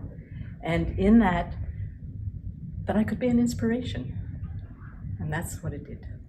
And it brought allowance to our family, allowance of us not having a judgment of where they are in their journey, allowance for me, and yeah, it's a huge contribution, especially when you're a family of 8. Happy Global Birthday from Dubai, United Arab Emirates.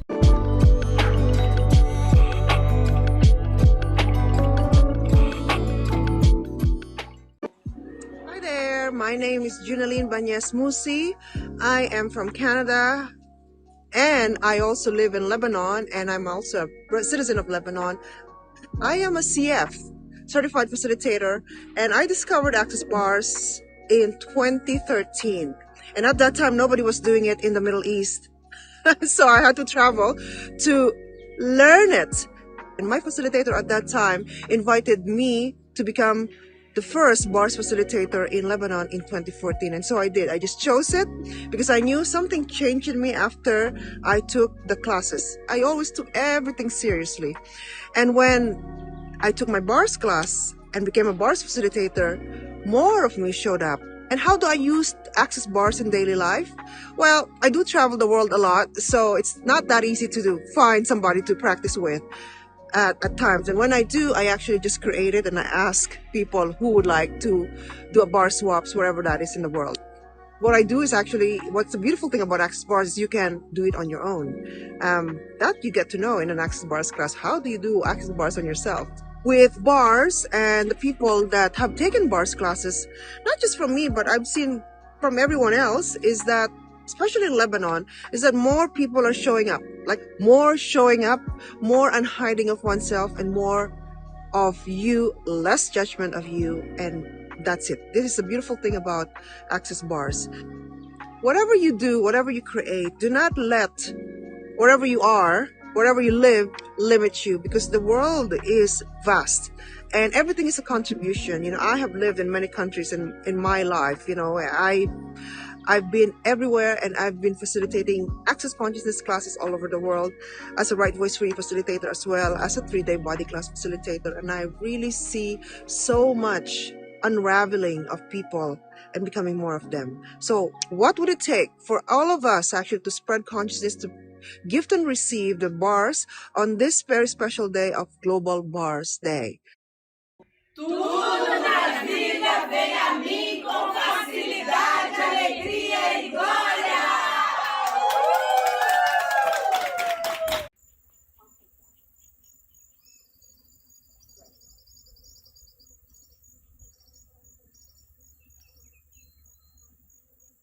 We're filming? And how are we starting? Well, I was going to start? do like Should you exterior. Oh, I like that. That's great. Like setting the scene.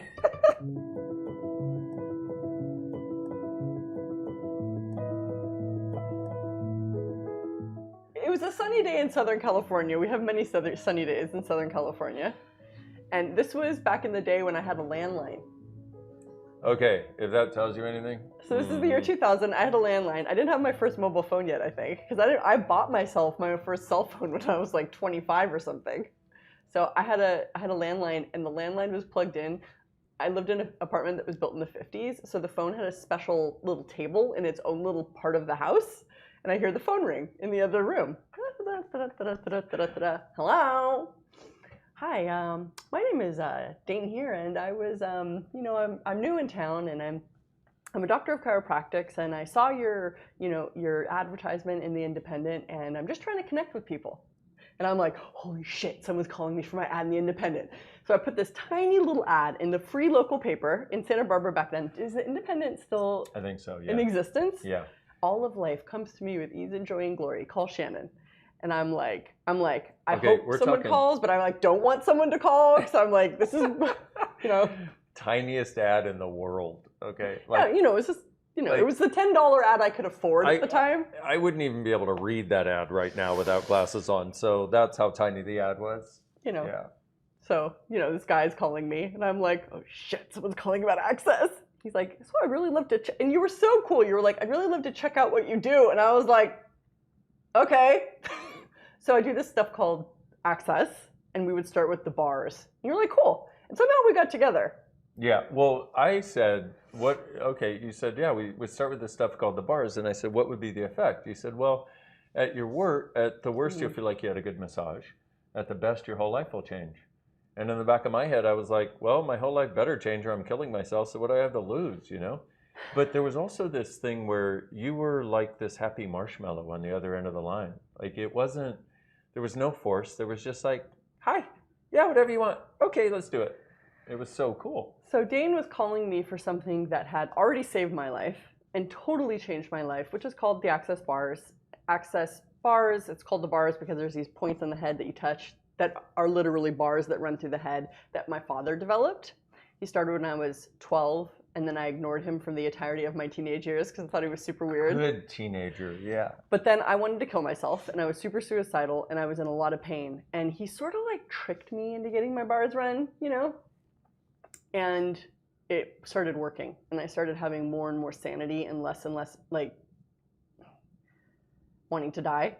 And eventually I dropped out of the school I was going to, and I just wanted more of that energy that Access was giving me. Flash forward, I was 20 years old, living in Southern California, being like, what the fuck am I doing with my life? I guess I'll do Access, I'll try this. All of life comes to me with ease and joy. I'm like, Dad, what should I do? He's like, put an ad in the Independent. What should it say? All of life comes to me with ease and joy and glory. And I saw that ad and I called. I'm like a big sports fisher. I'm like a sports fisher. I catch the big fish. Catch the big ones. I got the big fish. This is the happy marshmallow I'm talking about. Okay, so imagine this, right? And I'm at a place in my life where I've literally set a date to end my life 6 months in the future, and I was starting my second practice in Santa Barbara, and the reason I became a chiropractor is because I wanted to create miracles in people's lives. And I saw people that were doing it. I just couldn't seem to do the same thing. Like people would come to me and I'd be like, I don't know what to do. And I was 30 years old at the time. And for the first time in my life, I gave up hope. I was like, I'm done. And I had been doing metaphysical stuff and spiritual stuff and psychological stuff and reading every friggin' book I could. And I finally just gave up hope. Because no matter what had happened before, I always knew it could get greater. And I figured the next workshop I would go to would give it to me.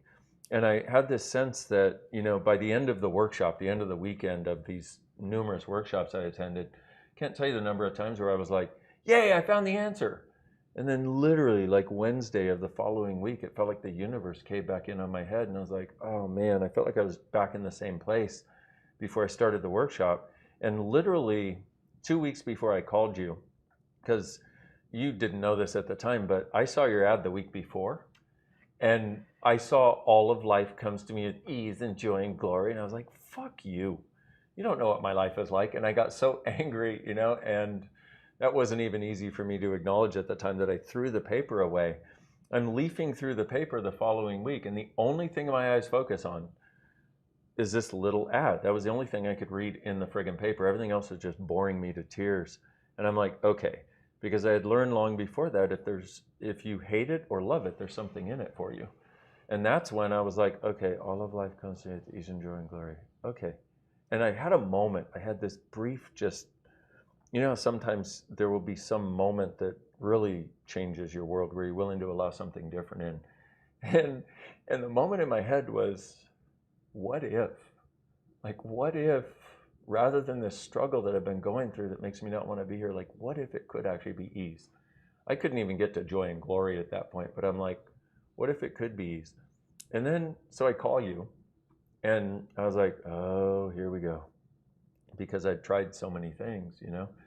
And in my mind, I was like, well, here we go again. And then you answered, and there was just such a, what I would call now, allowance and a space where it didn't matter what I had going on. And it wasn't that I said, hey, I have this and this and this going on, but energetically, it didn't matter what I was bringing to the table. You were there for it.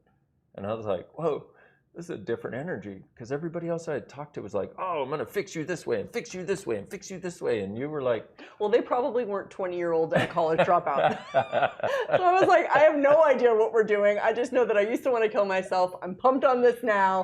Want to try it? That. And I can't tell you what a gift that energy was. So we set up a time. You came to my office.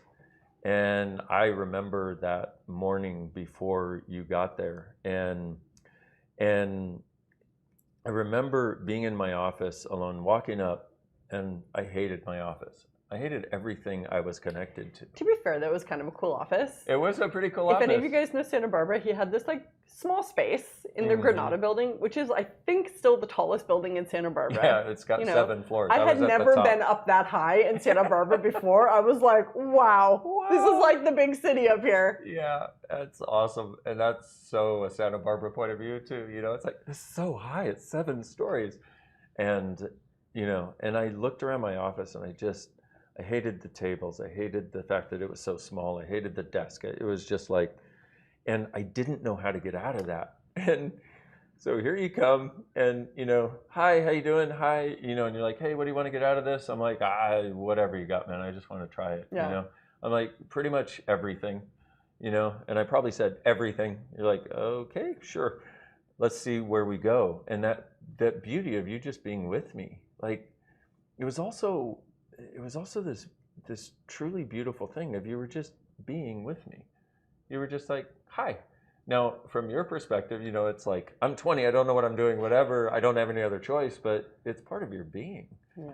That was the beginning of When this. I had been so exposed to that and already had years of having my bars run and years of changing through the use of that tool, that's what I brought with me. Friggin' awesome. And so I lay down on my table and I can't tell this without crying. You cradle my head in your hands and put 3 fingers here and like this. That's the start of the bars. That's the start. Pretend there's a head here. Pretend there's a head, yeah. We did a bowling ball. And there was this energy that I don't know how to describe, didn't have words for. It just felt like somebody was gifting me peace. Like there was this energetic flow of peace going through my body.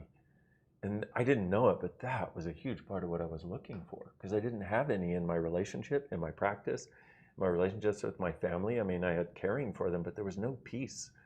And this starts, and it like, imagine something coming through and kind of melting all the stuff, I felt like I was filled with broken glass, and it felt like the glass started melting. It's like a really good way of putting it, actually. Yeah. And that was what I was living. I was done with the broken glass. And so you went to my feet, and then it took on a different flavor, but there's like a different flavor of peace. Well, the same one was still going. And then you did my hands, and it changed yet again. And I was just lying there in awe at that point. And this is just a few minutes in, and I was like, whoa. And then, you know, of course, I checked myself, you know, because you don't want to like just give in. You don't want to be too excited because probably like everything else, it'll go away, right? And so you start, and I remember kind of dazing out, kind of like a dreamy state for a little while. And then there was something, you moved your hands somewhere, and I started getting this joy.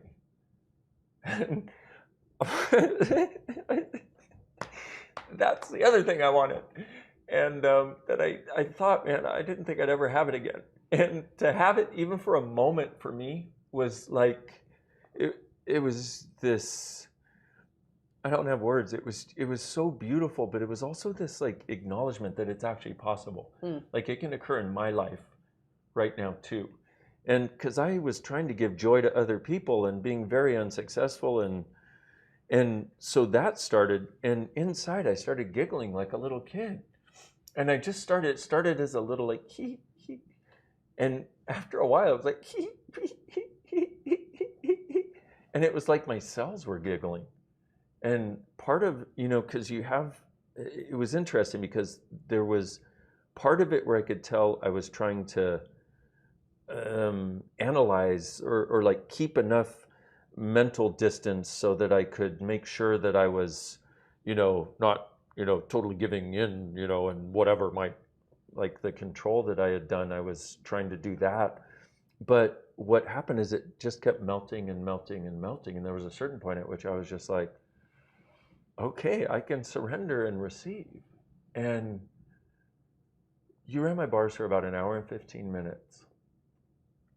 And I will never forget sitting up and looking out the window, because it was a beautiful blue day with clouds in the sky. And I was like, has it always been this beautiful here? And the beauty wasn't that, the beauty was all of it. And I was like, holy shit, if it feels this way to be alive, I'm in. And it took an hour and 15 minutes. And I'm not here to say that everybody has that experience or that level of transformation. Yeah. But for me to know that it was even possible. And so at that point, I was a chiropractor and you were an access practitioner. I was an art school dropout. And I was an access. Way to sell it, lady. Way to sell it. I was like the second access practitioner because my dad was doing it, and I was like, I'll just try this. Right. And I can't even imagine something your dad does. Of course, you would stay away from it, until such time as you're like, no, actually, I like that direction.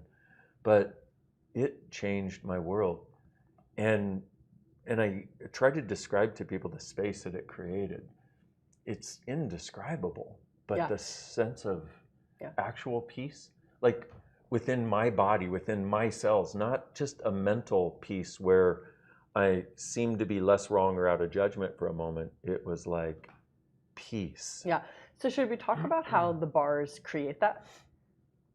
Yeah. And I want to talk about one other thing, which was one of the things I would do regularly was I would wake up just depressed as hell and with a sense of total hopelessness and despair, right? And I literally, my girlfriend at the time, she would leave for work and I would lay in bed and just wallowing in self-pity and a lot of times start crying, and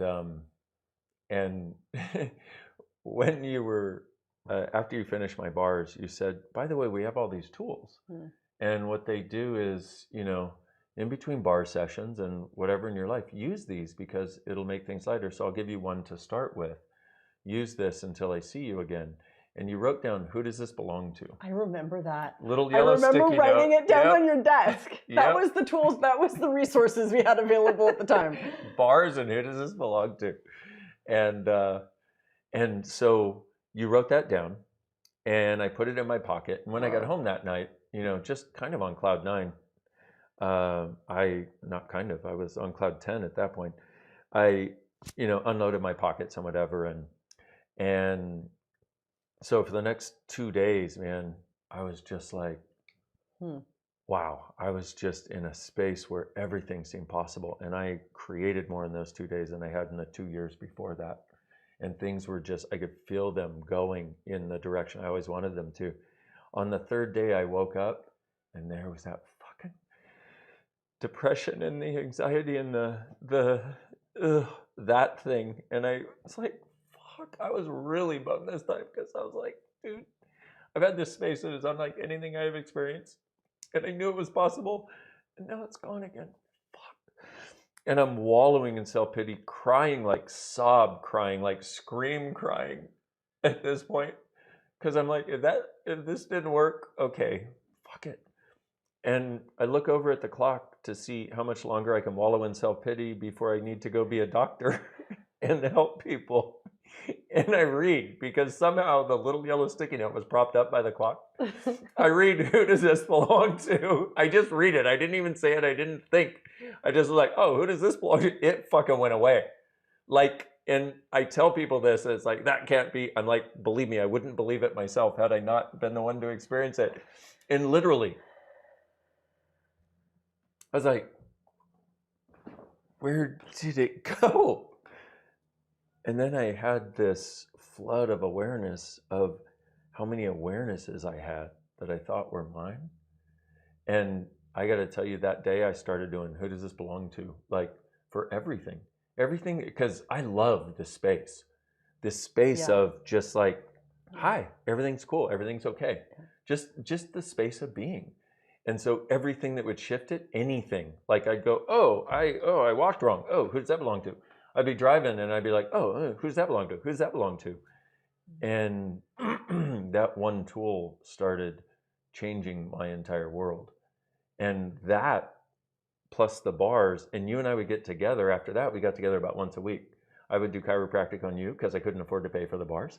And I didn't care. And you didn't care. And you would do bars on me. And we had this wonderful thing. And I cannot tell you how much I look forward to that experience every single week. It was like the highlight of my week. It was like if you really like having a clean car, you know, and your car gets really dirty and shit, and you're like so excited to drive your new clean car. I was like excited to drive my new life because it changed every single time. Can I tell you something I got out of one of those sessions? So he came, I think the first one was in your office, and then you would come to my apartment. I'm not sure what, but anyways, this time we were at my apartment, and it was an apartment in downtown Santa Barbara, which is a spacious place, but it was downtown.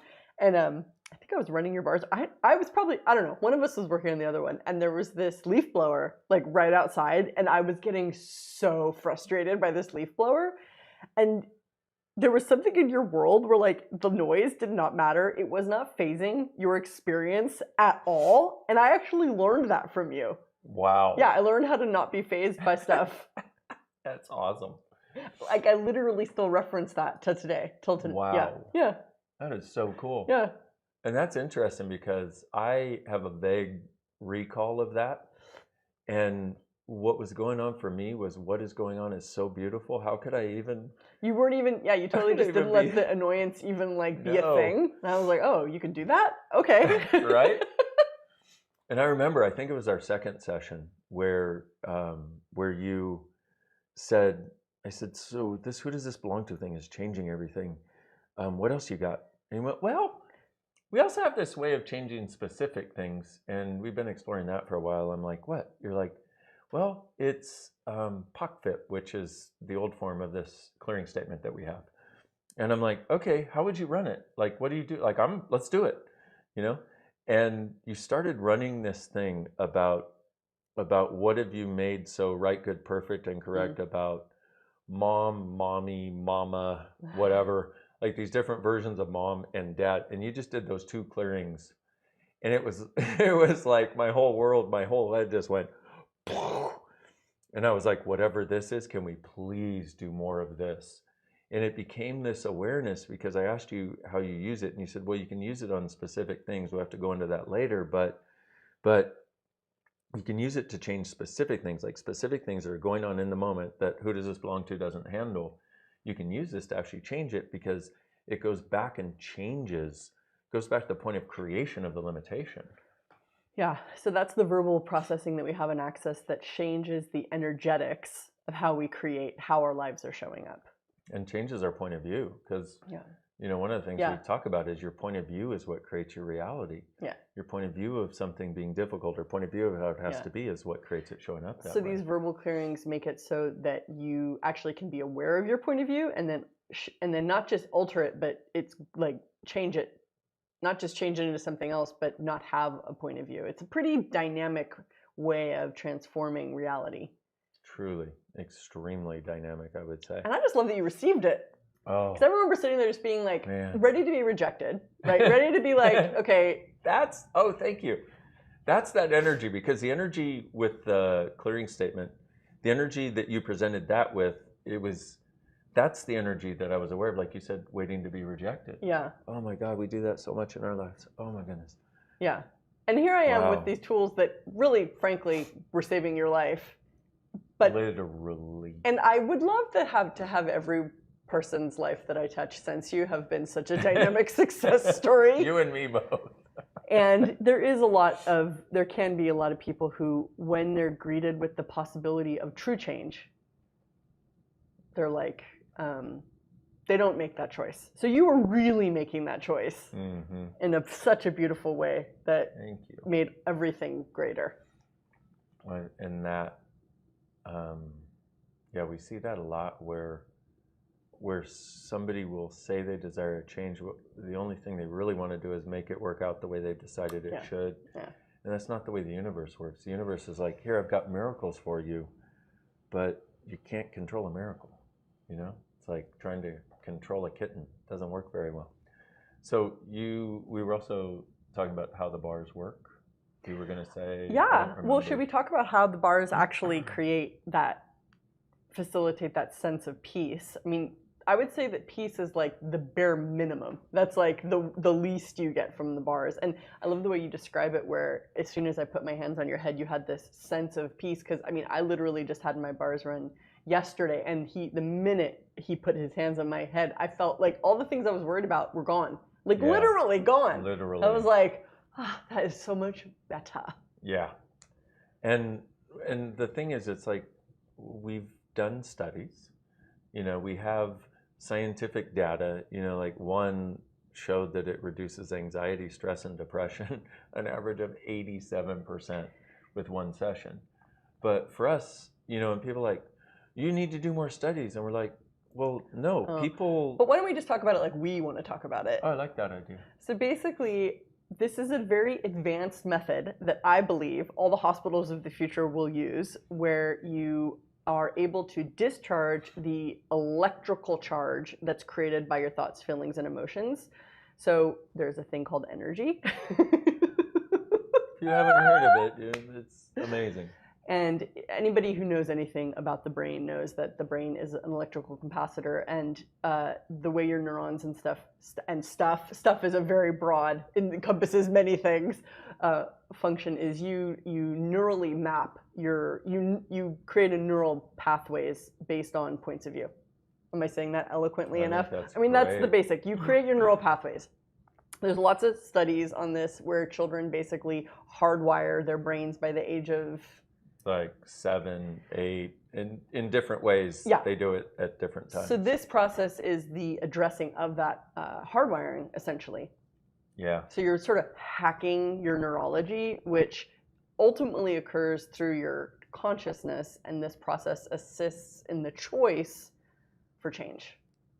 And it's, you know, I love the way you described it, because it is that undoing of the hardwiring, the one set of choices or the one set of points of view, you know? And a lot of times I can't even really work. And the thing is, it's impossible to articulate or even really fully understand now how this process is working. Yeah. I do believe that in the future, this will be a far more common practice, because it has a lot more to do with energetics than curing a disease or a problem. So the possibility that we're getting to with this is that we will have some awareness of the way in which reality interacts with our consciousness or lack of consciousness. Self-awareness. That.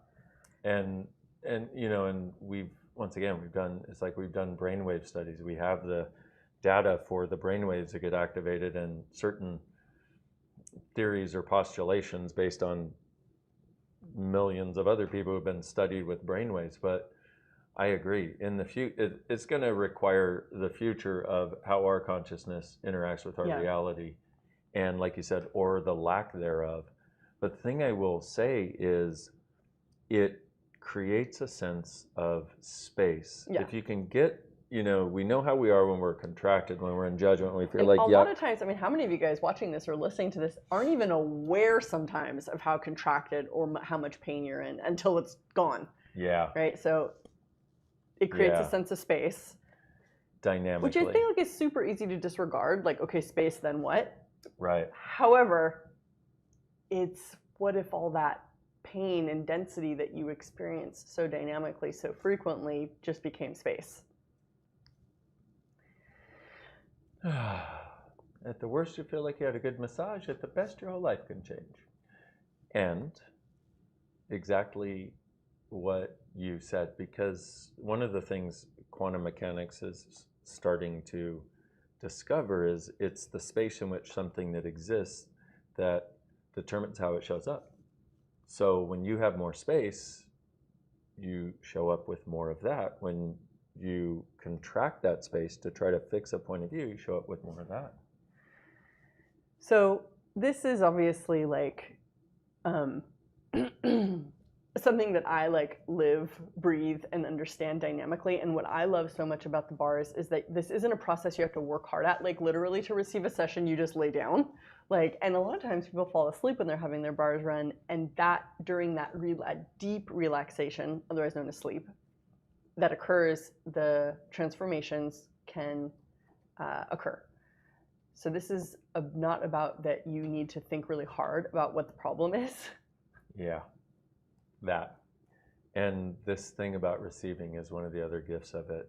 It's one of the few places in most people's lives where they allow themselves to lie there and receive.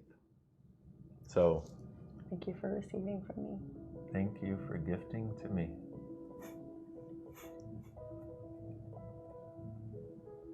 What do you say to somebody who quite literally, with their hands in their presence, saves your life? Well, if you've paid me back tenfold, many times over. Thank you. You have added to my life. You've made everything more fun, more possible. So it's sort of like I did the first initial heave, and then you did the rest of the work. I just went, I just got the engine started. Yeah, well, I am so grateful you did. Thank you. And what I am excited about is all the other engines that are available to be started in the world and that are revving now in a different direction.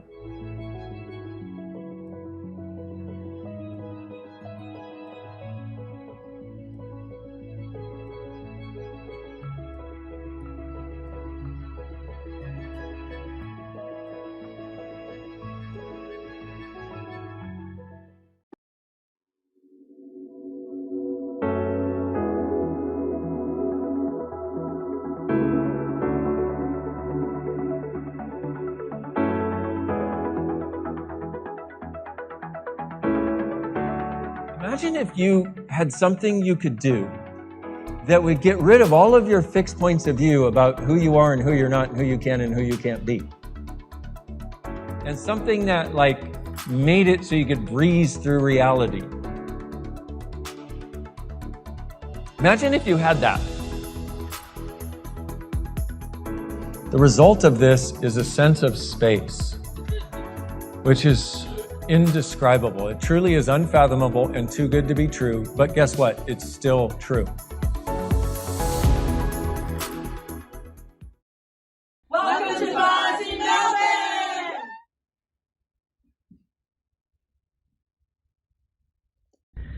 Hi everyone, happy Global Bars Day!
And take it away, ladies and gentlemen. We are back. And I am Simone Millicers, and I am here with Miss Sarah Watt. Hello everyone. Welcome to and happy International Bars Day.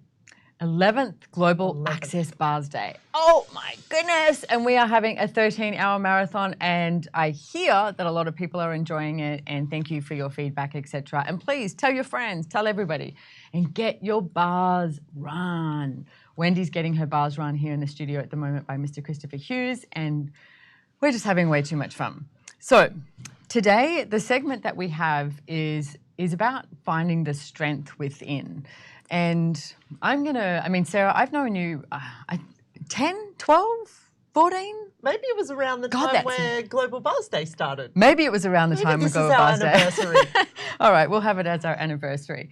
And you, someone I have great admiration for, and I met you. I've got a little bit of a funny story. It's like we have these week away events, and we had this 7-day event at a place called Suene Azul in Costa Rica. And I was dating your brother at the time, and I remember you came along, and I didn't know you that well, but we just sort of like connected and got on really well. And it was always like, oh, Sarah, you know, and I was hanging out with you and talking to you, etc. And I remember Brendan said to me at one point, he goes, are you going out with me so you can hang out with my sister?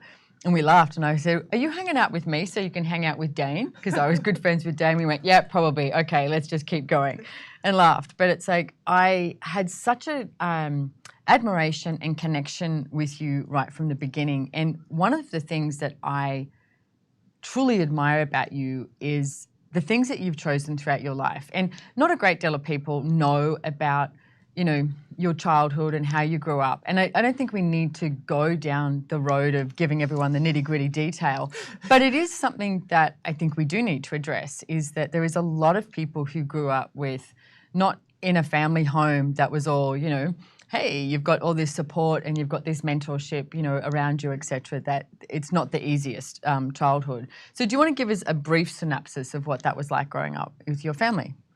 It was tough, but I remember actually I was thinking a little bit about this, and whenever this topic comes up, you do tend to indulge a little bit and remember the things from your childhood. And I do remember always being happy. Like, I do remember there was always this sense of wonderment and adventure in my world. Like, I always was a child that, and you know, even my mum talks about me, and she's like, she'd just put me in my crib for a nap and I'd wake up and talk to myself.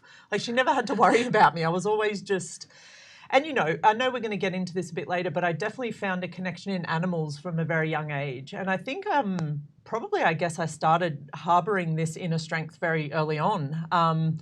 There was a lot of abuse in my family growing up. I mean, before I started grade 1 of school, we fled in the night. You know, my father was very physically abusive of my mum, and I remember my mum bundling us all out of the house in the middle of the night to get away from my dad, and it kind of progressed from there. It didn't sort of end there. It would have been nice if we ran away and things got better, but they really didn't.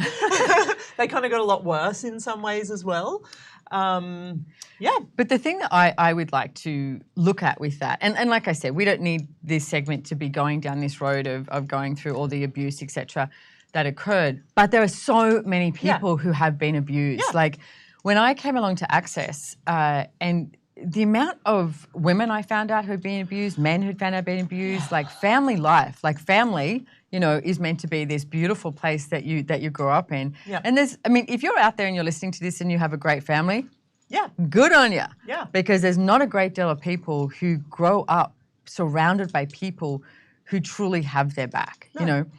And if I look at everything that you chose, like, I know a lot of stories about the different things that you chose as a child, and like you said, you always just sort of ended up choosing, you know, happy in the face of that. And I've spoken to you about how you sort of have chosen different things, whether it's business, relationships, money, all of that, going, okay, I've got to do something here. I've got to choose something here because nobody else is going to choose it for me. Can you talk a little bit about that, and maybe some of the tools that you've used, the questions you've asked to, you know, create that? Yeah, I mean, I think all of us from a young age want someone to look up to. We want someone to be able to lead us in a way. And all of exactly what you've talked about. There's so many people in this world who've had a childhood that wasn't, or have had times in their life that weren't great. But I think the thing about my childhood that I'm so grateful for is it actually shaped who I am today. Yeah. Like really, I don't know, and you can ponder that and look at all the different scenarios, but I've got to be extremely and to my core grateful for everything from my childhood, because that's where I started harboring this inner strength. And, long before I found the tools of Access Consciousness, I always felt like I was just on this journey. And it was always a matter of and I tried to find people to have as this like shining light or this beacon for me, but it just never really showed up for me. I watched a lot of what the people in my life that were close to me were choosing. And it just never made a whole lot of sense. Right. Yeah. I know. It doesn't make a lot of sense with what people are choosing around you. This is so funny. We have a special guest here today. Oh, now she's made herself present and She's known. made herself present and known now. So she's just like, well, Annie Simone, do you have snacks? You had the snacks before, maybe snacks later. Oh, God, Frankie, you totally just took away from what I was going to say. I know. She's so cute. She's awesome. That's right. I was going to say the positivity and the joy that you have in your world. We did a class not so long ago in India, and the setup was just amazing. Like all the hosts and everyone had to get up at these extraordinary hours, basically having no sleep, and setting up, unpacking, and doing all this sort of stuff. And a friend of ours, David, showed up and he had hardly slept. And he said that he was like, I'm cranky, I've hardly slept, And that was the mindset that he put himself in. Yep. And then he ran into you guys and realized, my God, the few hours sleep that I've had is way more than what these guys have had. And he said, and Sarah was just happy. She was like, hi, everybody, go over here. Here's the registration. Here's this, here's that. And was just like basically entertaining and being really positive and happy. And he went, holy shit. I'm just going to get over my shit then. I'm not going to choose unhappy. Yeah. But I love that because you hadn't slept, but you were choosing happy no matter what sort of thing. And not this forced stuff either, because you do that all the time. Like we'll have conversations about something and someone has a problem and you go, yeah, but I don't have a problem right now. I don't have a problem. I'm good. And I love it because I always go, yeah, I'm good too. Yeah. So thank you, because you have been a major contribution to me with that. And we were talking before we came on here about this,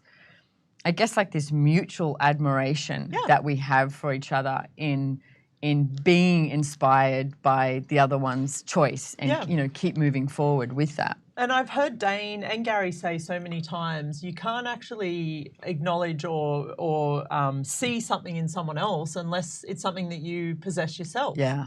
Yeah, which is like everything you've said. And what you were talking about as well with, being happy. And it was a choice every single time. And this is where, Access has shown me so much, because I think it's this thing of like, what true choice? Never work with children or animals. Never work with children or animals. What have you got on your shoe? I don't know what I've got on my shoe, but your dog is cleaning it up. Yep, there you go. See, she has many talents and abilities. But this space of like never being shown what choice is, like how to choose what is choice. And I think that's one of the major things. Let's talk about animals. Yeah. Because, this is one of the things that we want. This is how they choose, right? Yeah. Like you watch what she's doing right now. Like there's nowhere in her world where she's like, I need to sit here and look a certain way or be a certain way to make these people happy. I'm just going to be me. Or I'm wrong for licking Simone's shoe. Come here.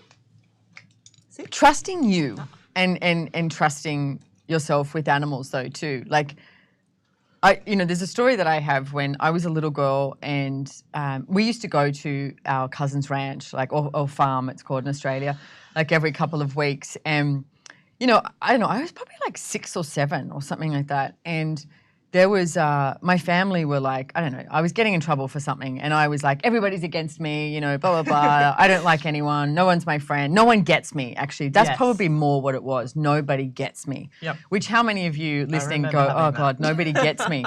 So then when you do associate yourself with an animal, it's a totally different reality. And for me, it's like more of me. And so apparently, what I remember doing this. Like, I don't remember going out there, but I remember being there.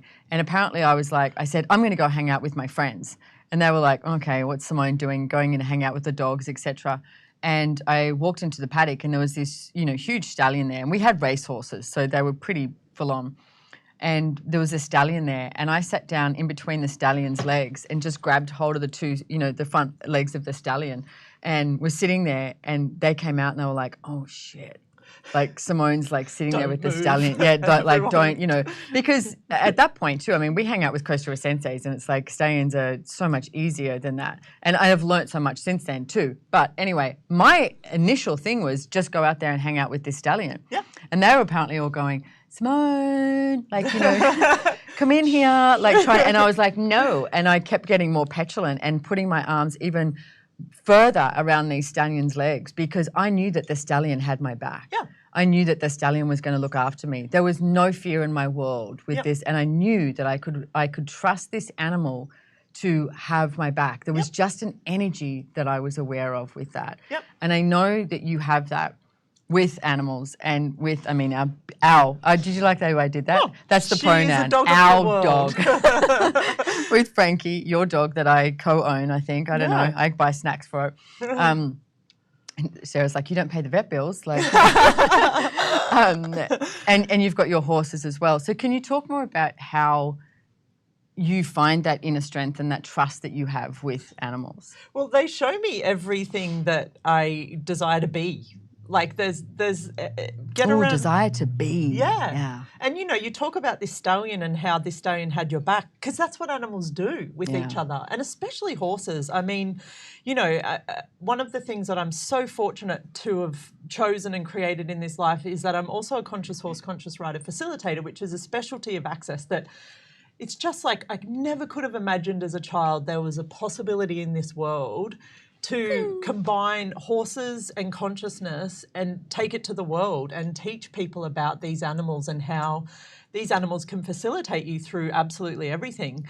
And horses are one species or one thing on this planet that have worked with us for tens of thousands of years. They've had our backs through wars, through civilization, through the crumbling and building of civilizations. Yeah. These animals have literally been our wingmen for centuries. I know. I heard Gary the other day, he was talking about how we wouldn't have the different things across our planet if it wasn't for horses. They're the ones who brought us across land, etc. And the amount of wars and everything, the battles we fought, and that's what a horse does. They are the embodiment of being and trust and vulnerability and all of that stuff and you get around a horse, you can't hide from them. There's not a space where you put as many freaking barriers up as you want and a horse will see through every single one of them. Yeah. Into a part of you that you don't even know. Yeah, I noticed that when I'm riding, if I even slightly think about something else, my horse is like, what happened? What happened? And I'm like, oh, sorry. I was my mind was wandering, thinking about something else. But there is an exercise in Conscious Horse, Conscious Rider, the class. And years ago, I did this. And it was, you basically are lying, I was going to say naked. The horse is naked. There's no saddle, right? And it's you're lying on the back of the horse, and trusting the horse, right? Trusting your horse and your body is the thing that I noticed. Yeah. And I couldn't do it. I just kept falling off, or I'd grab hold, or I'd grab hold of the person. That was because we had some people on the side in case you did fall. And I was grabbing hold of them and grabbing hold of the horse, and I just didn't succeed. Yeah. And over the years, what I've noticed is I've changed the relationship so much with my body. Yep. And I've learned to trust my body. Mm-hmm. And even just recently when we were horse riding, I realized, wow, I'm so much better and greater and more communion with my horse based on trusting my body, trusting the horse and how this whole communion just sort of flows and works together. Yep. And with that trust, we talked about this segment being that inner strength and having that inner strength and that trust that you have of yourself and how that can be out there in the world. So yeah, you're right. Animals really do show you when you're not being that. And they're also very patient. If you show up and you fuck up with an animal, they don't look at you Hold and it be like, against you? They're not like, well, you're an idiot, or like, why the hell did you choose that? They'll show you something if you're willing to see it, but there's no judgment in their world. They don't hold on to things, or, I mean, you treat an animal poorly time and time again, that animal's going to obviously remember that you're not someone to be trusted because you're showing them something that's not going to support them. You're going to go against what they require to survive on this planet. But if you're willing to just show up, warts and all, Yeah. you can literally be anything around a horse and they will be completely honouring and vulnerable with you in return. You're so making me miss Elugar and our beautiful horses that we were just there recently. God, it was so much fun. Yeah. So, Sarah, what else with finding that inner strength within you? What are some of the tools and the questions that you've used and still use? Because it's not like it's not like you've got somewhere and it's like, hey, I'm at this place now and this is it. It's like, no, you're continuously evolving and continuously choosing something greater. Yeah, and that's really like when I look at this journey that I'm on in my life, I really look at it like this meandering path. Like it's really this thing of like, I kind of go over here and then I'm over there. But it's this journey, like this never-ending journey. And, you know, there's a saying out there that says it's not about the destination, it's about the journey. And for me, that's really what life is.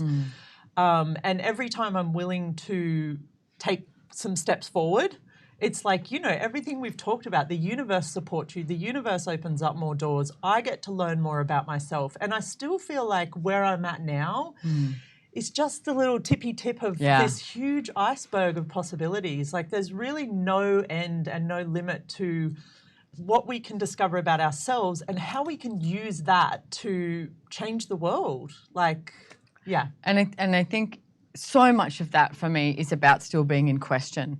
Like all the time. I was even having a meeting with my accountant yesterday, and she said to me, I was talking about a whole bunch of things, and she said, Simone, you need to look at what you want to create. And I went, you mean like when I grow up? Yeah, right. She laughed and she goes, well, maybe. And I was like, but that's the thing. It's like, you know, what if you never went, oh, okay, what I've chosen now is where I'm at and that's it. It's like, no, what else? And I have been looking at that going, what do I want to create? Like recently coming home to Australia, I'm traveling home like so many hours and it was like, is this actually where I want to be? But being in question, not going to the judgment, not going to the conclusion. It's like being in question. What is it that I would like? Where do I want to be? What next? What next? What next? And never, ever giving up and never quitting, like just reaching into something greater because we're all so capable of choosing so much greater. Yeah, and your life will always become more rich when you're willing to be in that question. And circling it back to horses, like get around a horse and be in a question and you will, like even these last days I've been home since Elugar, like, you know, having time with the horses there and being around people like, you know, Cody that manages the ranch and the guys there that look after the horses that really have this universe of that they're a bit more horse than people. And then getting around my horses and straight away just how much my whole world has expanded from that side of things again as well, and being able to notice things in their body straight away. And it's like this dialogue opens up with the horse, and everything like what Gary Douglas says, everything that's worth learning, everything I've learned in life, I've learned from my horse. They will show you the universe if you're willing to ask a question. But you chose it. Yes. You have chosen where you are today. Totally. Based on question and choice. It's been a lot of hard work choice. Sometimes too. I know, it's not always easy. But Sarah, I want to say thank you so much for being you, basically, for being you, and thank you for being here. And I want to thank our special guest, Frankie, for being here as well. Now she's passed out on the floor. Now she's passed out on the floor. Covered in, surrounded by her toys. Bye, guys. Thank you, Simone.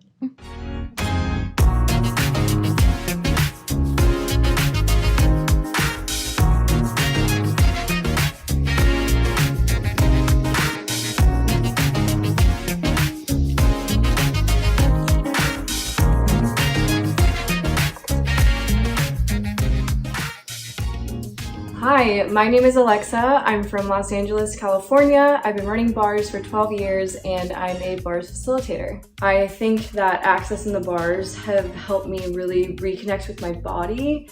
I wasn't an athletic kid growing up. I was more of an artsy kid and I always wanted to be a skateboarder and a surfer. And I, started skateboarding I always cruise around on my skateboard, but I never did anything crazy, never went into like bowls or anything or tried tricks. And now that I'm older, I've been using the tools to facilitate myself to learn how to skateboard, and it's been really, really amazing. And just the awareness that I have of my body and the communion that I have with my body is something that I know I didn't have in my teenage years, and I didn't really have it even in my early 20s, but I'm able to really connect with my body and the different muscles and know, how to catch myself when I fall and take care of myself. And my communion with my body has just increased so much, and I'm able to do so many cool things with my body that I didn't think I could do it before. I never thought I'd be able to skateboard, but I love skateboarding, and I'm really happy it came into my life, and it brings my body so much joy, and I'm just really excited to continue to grow with skateboarding and with the access tools and see what gets created.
Hi, I've got a bit of an access bars story that happened again this week. I'm not sure if you've ever had a child that's tried to commit suicide, but when you have, it changes the way you parent a little bit.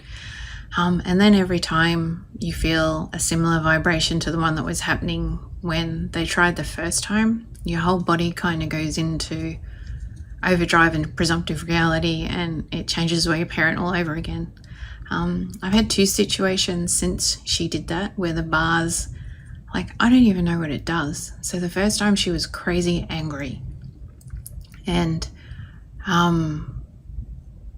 she was so angry that I said, come on, just sit in my lap and I'll run your bars, and you can tell me everything and be angry at everything, but just let me put my hand on these points on your head. So we did, and she slept for the first night after, and then woke up the next day a completely different person. She was happy, and we've been really good mates ever since.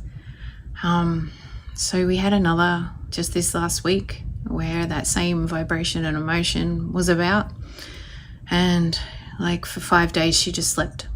I got her up for school, she went to school, I'd come home from work, she'd sleep, I'd drag her out of bed, feed her, and then she'd sleep. And there's so many presumptive realities you go into when they're like this. There's, are they taking drugs? Are they doing this? Are they doing that? And I'd ask her and she's like, nothing, I'm just tired. So she was about 5 days in with just sleeping all of the time. And on the Friday night, no, it was the Thursday. Was it Thursday last week? Thursday last week, I got her out of bed and I put her on my massage table and I ran her bars. And she slept, genuinely just slept through the bars. And when I first did it to her when she was angry, it was I got to the end of it and went, well, I don't think that worked. The first time she was angry and yelling all the way through it. The second time she was sleeping all the way through it. Both times I went, well, I don't think that worked. But what happened is she woke up the next morning. She was out of bed before me. And she came into the room and said, g'day, Mum, how you going? It was almost, I didn't say anything. I didn't do anything. I just held these points on her head. I was more probably in my head while I was running her bars going, what am I going to do? How can I change it? How can I help her? Like, if I don't even know what's wrong with her. So I was probably in my head the whole time. I run her bars, which also made me think, you know, like, how is this going to work? Anyway, so she got up the next day, she went to school, she was happy. I was like beside myself with excitement because, again, bars out of the blue changed. Like, just running her bars changed everything. And then I get a text message, you know, like she's having a rough day at school again, and my heart goes, oh, again, like, oh no, you know, here we go again. But she came home happy again from school. Like, still happy, even after more shit happened. So I was then like, okay, so like confirmation again. And then I get up the next day, it was Saturday morning, and she wakes me up again and she says, Mom, I've cleaned my room. It's like, oh my God. So I don't know what bars does, but oh my God. Like, when you don't know what to do with your kids and you know you love them to death, like, she is my best friend. I have so much fun with her. And when she gets in places like that, it's absolutely terrifying.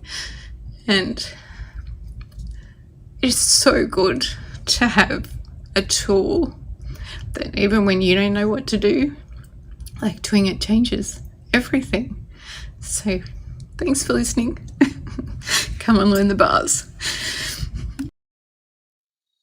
Do you ever feel like you're disappearing in the crowd? Like you can't find yourself and your inner voice? Does it sometimes feel like the stress, anxiety, sadness, and intensity of the world is overpowering and you don't seem to be able to access your joy and a sense of peace? What if 99% of all of your emotions, feelings, and thoughts didn't actually belong to you? What if you're just aware? And what if there was a simple and yet effective way to come back to you and your space, no matter what is going on around you? I found out about Access Consciousness about 9 years ago, and I was in a very dark place. I had been struggling with fibromyalgia and chronic fatigue for 36 years. I had been to every avenue that I could think of. The specialists were saying that they couldn't do anything for the pain, that they could only attempt to manage the symptoms. The pain was excruciating. I was existing on morphine and oxycodone, antidepressants, fibromyalgia drugs. And when I started doing the bars, things started to change and started to change quickly. First I took the bars course, then I did a foundation and started using lots of tools. Who Does This Belong To was amazing for me. And 3 months later, I went to a 3-day body class. And by that point, I was off all the medication and I was pain-free. So it was a huge thing for me to go from having days where if I showered, I couldn't do anything else for the rest of the day, to being up and now I'm working and facilitating classes. I'm having fun. I'm enjoying life. I'm happy to be here. And I'm still here, which is a huge thing.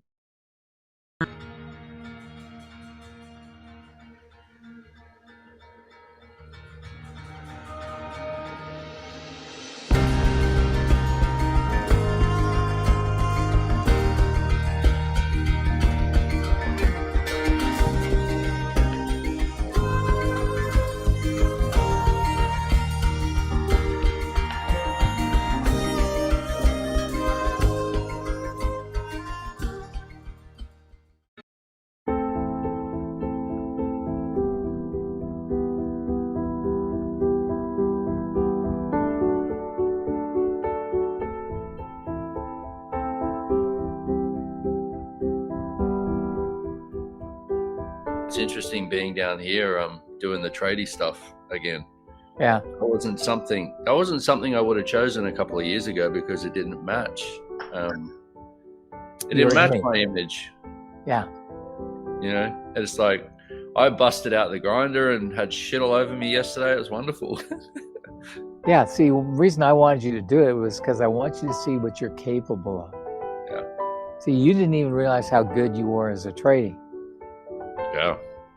You got drunk every night to avoid looking at what you did. Oh, dude, drunk or anything. Yeah, but drunk. Yeah, fucking anything to avoid that. Yeah. And now you're saying, you know, when you do a beautiful job, you're going to be proud of it. Yeah. It's like taking pride in your life is a gift. And most people don't look for that. Well, and you can't even have that. You cannot have pride in your life with the addiction stuff. Like, especially with alcoholism and pride in your life, those two things don't go together. Nope. So you've done miraculous things. Hey, it's a work in progress, my friend.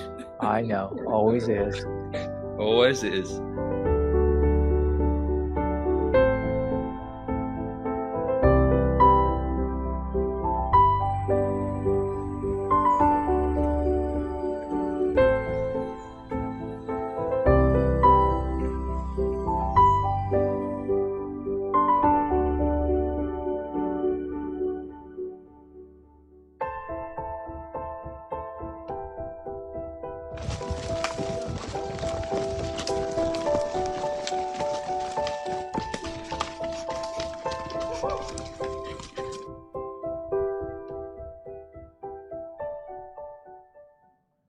And we're back. Welcome back, everyone, to the 11th Annual Access Global Bars Day. My name is Sarah Watt.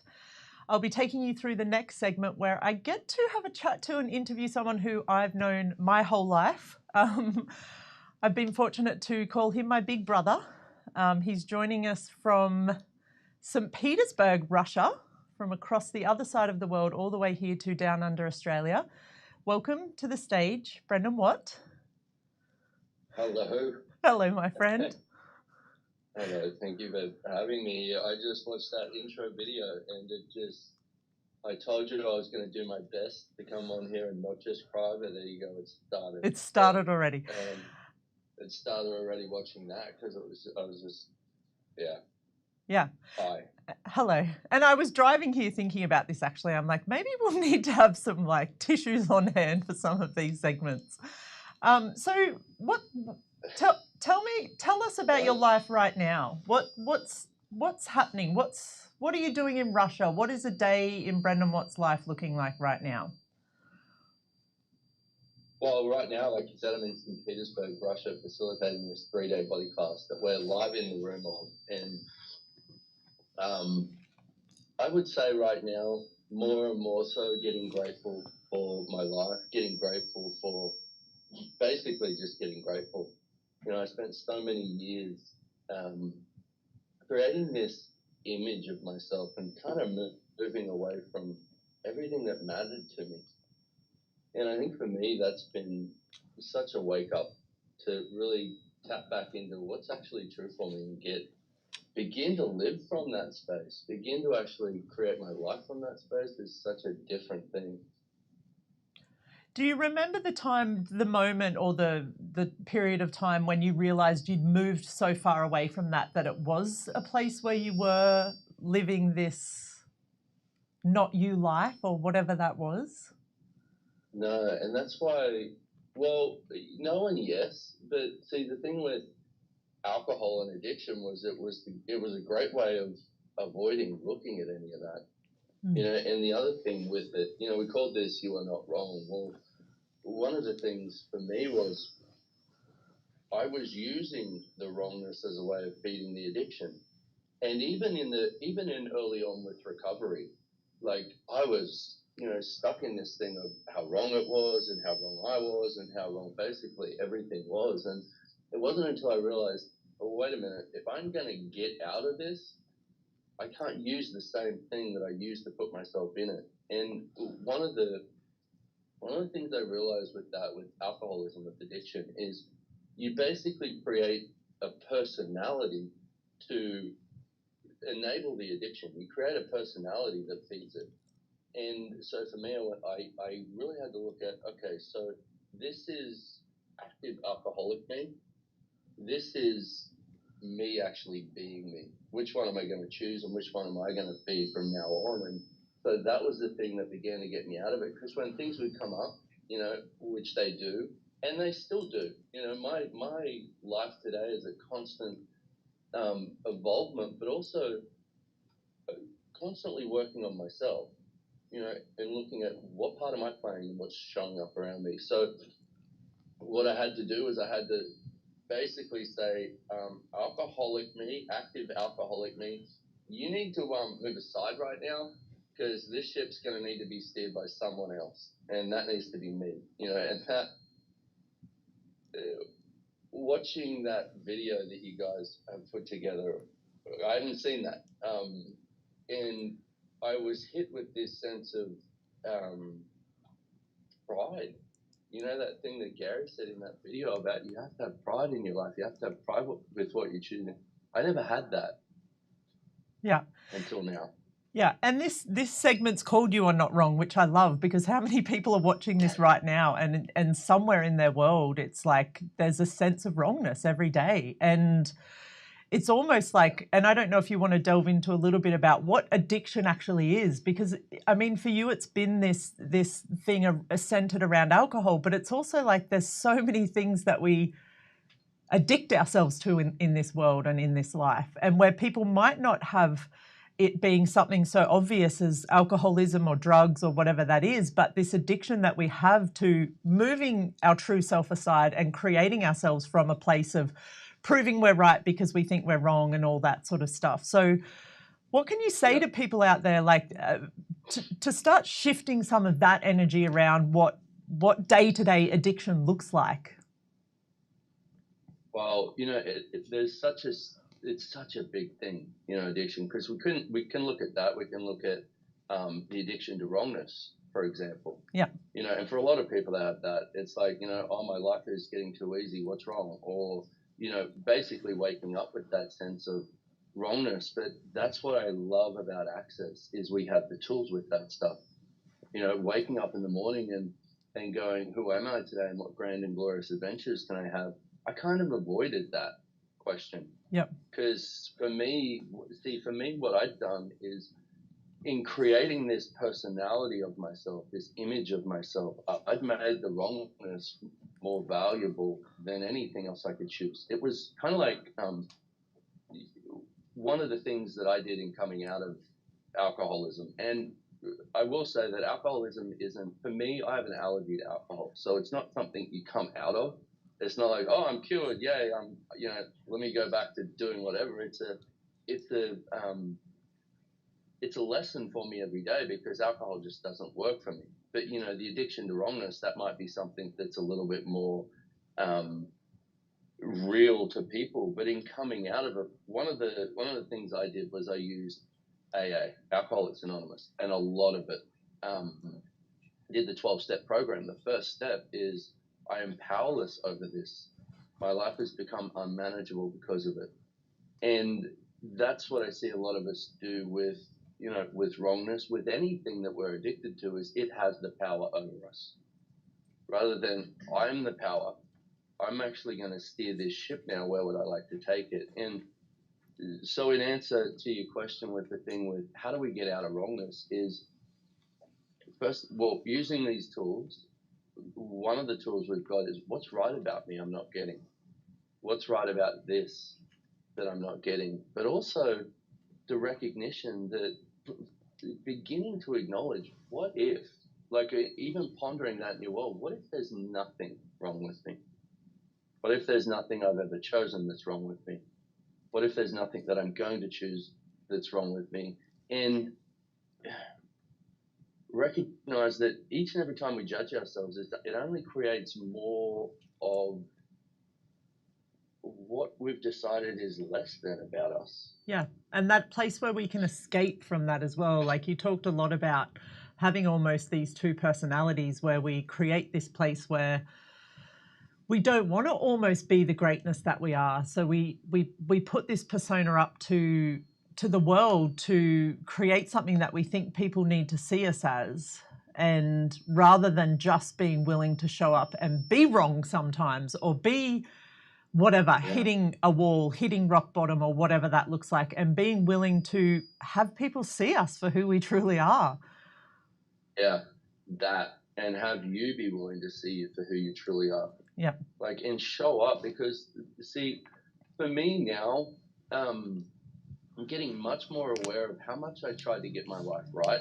Yep. To get as this basically a coping mechanism to get away from the wrongness. And I don't use that as a reason and justification, just as a sense of where a lot of people function from. But it's the magic shows up in my life now when I'm willing to just show up, be present, be a question, and just be there.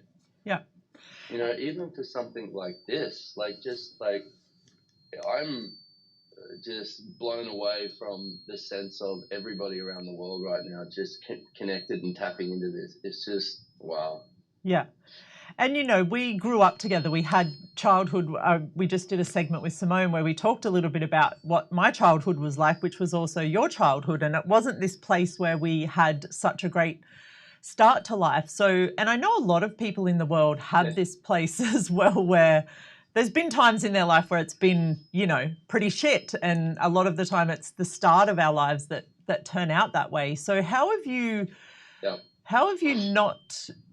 Or how do you see that you don't use that story as a way to be a victim and more this place of like how you can make a choice to empower others, how you can make a choice from that to empower yourself? Good question. You know, because I see a lot of us do that. It's like, you know, I had every excuse there to create a life of addiction and create a life of alcoholism and destruction, all of it. You know, I could blame it all on my past, but once again, if I do that, it takes me out of the driver's seat. Yep. It takes me out of having the power to actually choose something different. So with that, it really is recognizing. So here's a great question that I've used along the way with this is, what awareness am I unwilling to have from this? From whatever experience that seems to be sticking you with anything, what awareness am I unwilling to have with this? Yep. That if I was willing to have it, would allow me to receive the gift of it. And so for me, that's been a huge part, even with my recovery with alcohol, is that I have so much to draw upon with that, because I'm not the only one on the planet who's going through it. You know, I'm not the only one on the planet who's had, you know, different things like that, what we had growing up. So it's when you're willing to look for the gift in anything, then you have the power to create a different world for you and everyone. But I do want to tell everyone something that may have gotten missed in your interview, but we'll see. My sister Sarah, she was my first birthday present. She was born on my first birthday, so I got a sister for my first birthday. And you know, even there was so much of that stuff in our childhood that I didn't want to go through. I didn't want to look at again. I just wanted to keep it outside of my universe. I didn't want to see the gift of it. I didn't want to be close to it again. And you know, I remember a conversation I was having with Gary, maybe 1 or 2 days into my sobriety, and I said, I'm aware of a level of pain and uncomfort that I've been running away from my whole life, and I know that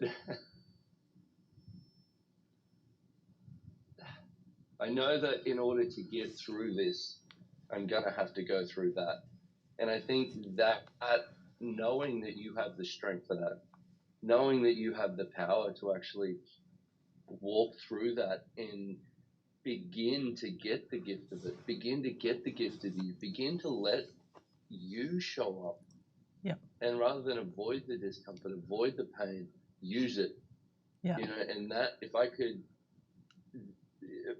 give anything to people is if you begin to see everything as a gift, then everything becomes something that can contribute as a possibility. And because you look at it and you go, well, how could like abuse contribute as a possibility? Well, how much strength could you gain from it if you're willing to actually be present with it, or you're willing to actually see it as a gift? Yeah. As hard as that may be in the moment. Yeah. And, you know, talking about our childhood as well, also to acknowledge there were the strength that both of us had from a very young age, you know. And we hear stories people tell us, but I still very clearly remember that you were the one that would like take me and like lead me astray into these like cheeky situations of like digging out the pot plant. And, you know, I remember my mum telling a story once where she fell asleep on the couch because she was exhausted. She worked so hard raising us kids, and she woke up and me and you were sitting in the middle of the kitchen floor, and we'd pulled all the flour out of the cupboard, like the cooking flour that you bake with. We'd pulled the soil out of the pot plant, and we'd made this huge mud pie in the middle of the kitchen floor with all of this stuff. And, you know, for me, like every time I kind of go to that space of indulging in my childhood, there's still parts of it that were truly enjoyable. And there were times, probably more so when we were very young, that there was the shining of who we truly were as beings when we came into this world before all the other stuff started happening. And for me, that's such a big pool, such a big resource of strength for me to draw on, because I know that's truly what and who I be. So, yeah. Can I just say, well said. And because for anyone watching this, tap into the energy of that. Like, get a sense of these two little kids, like getting each other up to mischief and creating joy. Yeah. You know, and that, what you said with tapping into that and getting a sense of what's actually true for you is, when in hearing you say that, that is so much more what is true for me with regards to my relationship with you. Yeah. You know, and we led each other like that, and we let each other lead like that. And, you know, and I remember times where, man, I would do anything for you, but then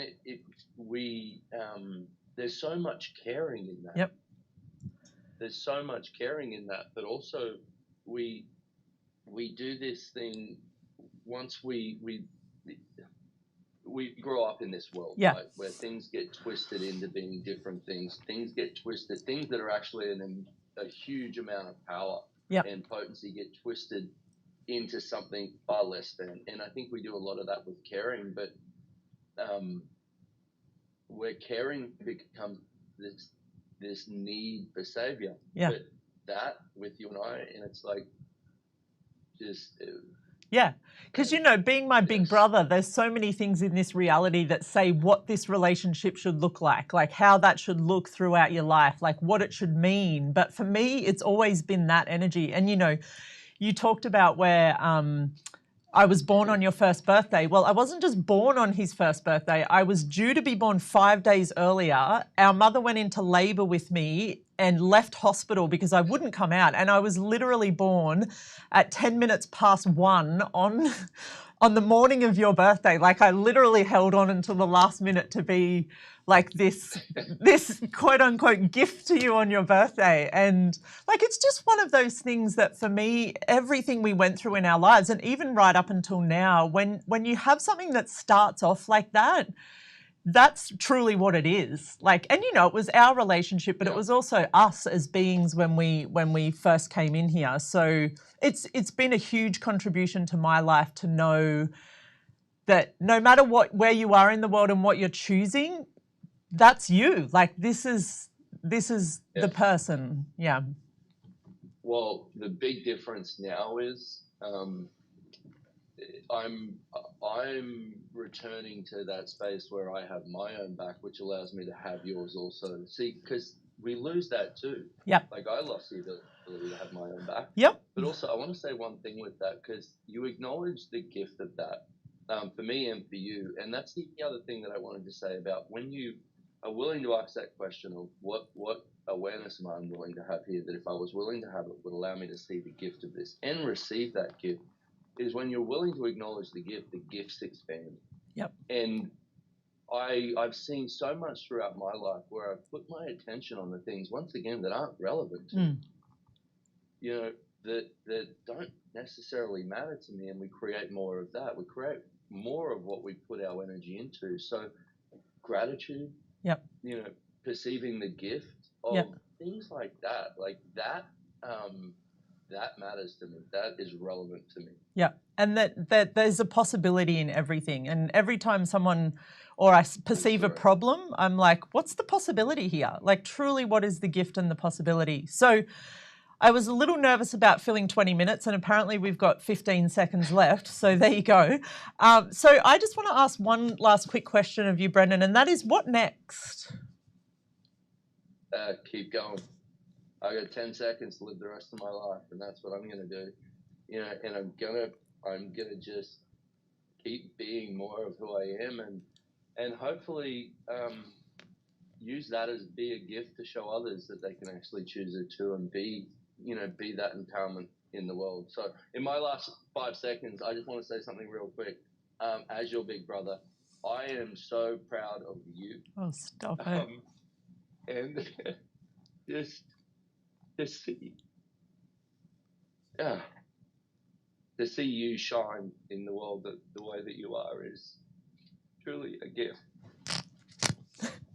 Thank you so much. And I just want to say, what if all of our stories, what if our life could be this much of an inspiration to people around us to choose something different? And I know both Brendan and I have found it in the Tools of Access Consciousness. We both started with the bars. He was the one that made me get my bars run. So what if this was the beginning of your journey into something different as well? So thank you so much. Thank you for being my big brother, and thank you for being here. And I can't wait to see you and to see everything you're choosing in this world, and whatever you choose next. I just love and adore you so much. Let's do this thing. Let's create an epic world. Yeah. Let's go. You're all invited. Come on. Thank you so much. Thank you. Mwah.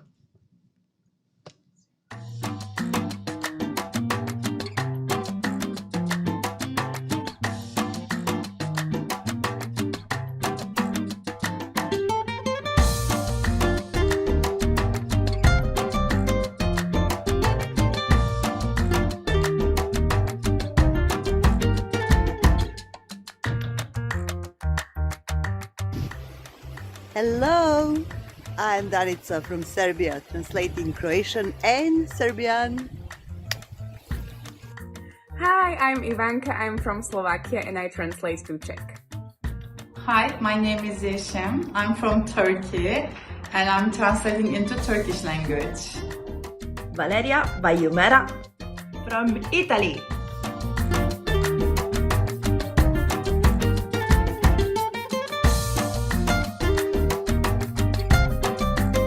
My name is Heide Scherer.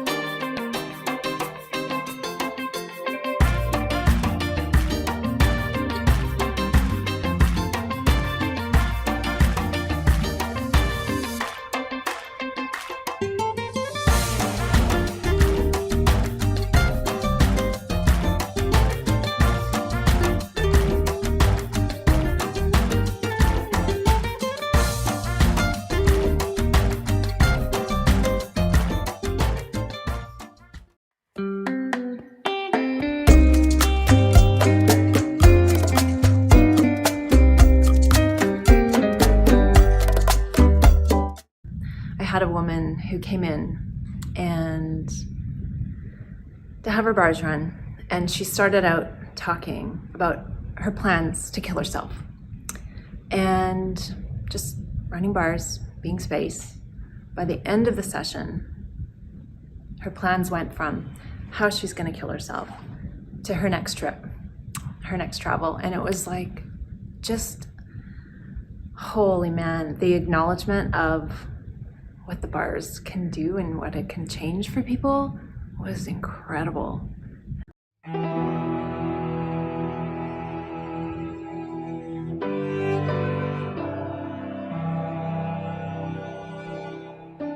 I just had a massive transition out of life. So I had moved out of a relationship that wasn't very kind, and I was in a very different space, and I was like, oh my gosh, I'm free.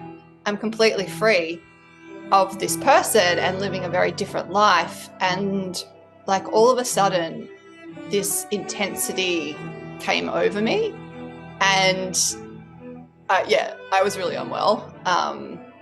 I had a lot of like mental health stuff going on at that time, and at the same time, I was like, I really wanted a different life.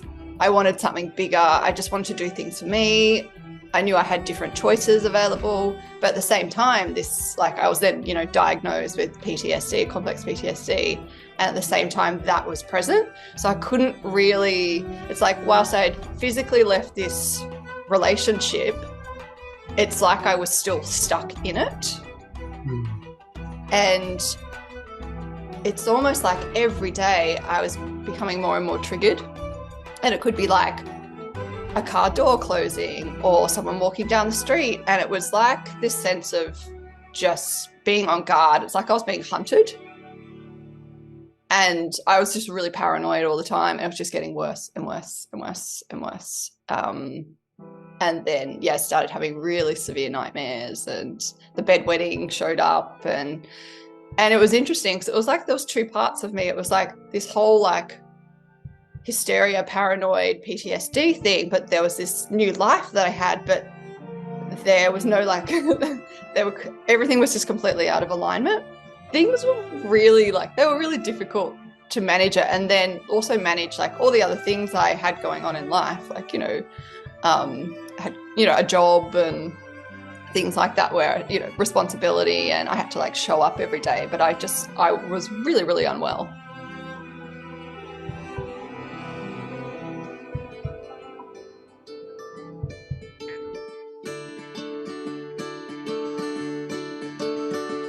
And I remember just asking like myself, I was like, oh, what's it going to take just for like new things to show up and to have a much bigger life and a happier life and have way more fun? And then all of a sudden, my new boyfriend, I was talking to his mother on the phone, and she said to me, she's like, so I went and had this treatment the other day, and for 3 days, she said that she couldn't get this big cheesy grin off her face. Like she couldn't stop smiling. And I was like, well, I'll definitely have some of that. I was like, what is this? And that's how it came into my world. And I went and had a session, and also my boyfriend had a session as well. And I remember that night, for like first time in a very, very long time, I sat on the couch and I stared at a wall, and there was nothing going on upstairs. And that is not my usual state. Like, I'm flat out ADHD, and like the sound in my head is like all the time. There's just so much chatter. There's so much going on. It was like, there was silence. There was nothing. I wasn't even thinking. I was just staring. It was incredible. I was just like, life was just really different, but I hadn't actually realized it was different. I was just doing different things. I was like getting healthier. I was exercising more. And then I literally came to a point and I was like, oh my gosh, like I'm really not even sleeping. Like I was only getting a few hours sleep a night, because at night I was just up and I was just creating. I was like, I couldn't sleep. I would try and go to sleep, and I was like, this isn't working for me. So I'd just get up. And I was like, I was writing like film scripts, and like everything was really funny to me. Like there was an abundance of material to laugh at and to enjoy. And yes, I was writing these like comedy routines. I had all these characters. I was writing backstories, and I was like sewing and doing poetry and just like everything. And I was just heaps happier. I was so much happier. And I literally got to this point and I was like, oh my gosh, like I'm not like wetting the bed. It was like I hadn't wet the bed in like, 2 months or something by that point, 6 weeks or something. And I was like, oh. And I was just really happy. I was just so joyful, and I was enjoying me. And I hadn't done that since I was a child. Yeah, I was just like enjoying my own company. And I wasn't, for most of my life, I've always stepped outside of me to look for, you know, stimulation or entertainment or someone else to comfort me. And it's like, I was just doing it myself. Yeah, so I had more of me.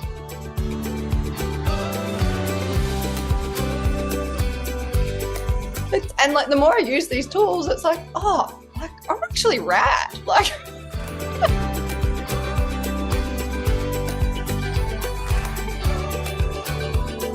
like I would really love for people to know about access bars, because yeah, it really, really does work. And to change the complex PTSD in me in like about a 6-week period. Like when I had tried a whole heap of other different like therapies and sought out all sorts of different professionals. Like since discovering the tools of access consciousness, I started a business. And before that, I always really desired to have some kind of business, but it's like I was never really empowered enough or confident enough to do it. But it's like when I found these tools, I was like, it was just like, I know all this stuff already. It was just like so natural. And yeah, so I have a, you know, an access business, an energetic business where it's really cool. I get to work with bodies a lot. I really love that, and just nurture these beautiful bodies that like find me. And yeah, I am a bars facilitator as well. And that's so fun. I love doing classes. They're epic sometimes. I'm just like, oh, it's like, what a class. And I was like, and that excites me too, because I was like, I created that. Like, yeah. And the participants created it too. I was like, whoa, it's so magical.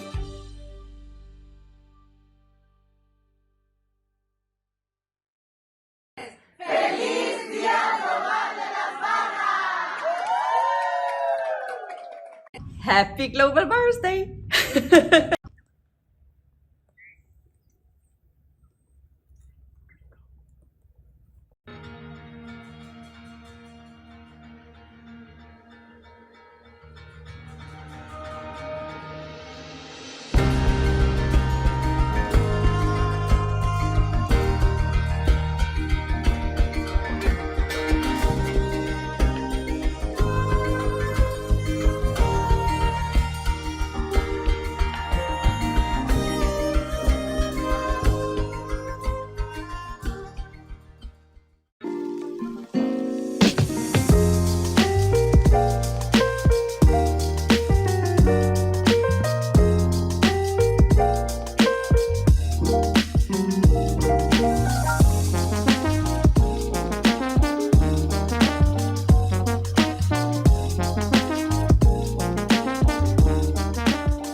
And welcome back, everyone, to the Down Under broadcast of the 11th Annual Access Global Bars class. Sorry, Global Bars Day. The bars class is tomorrow.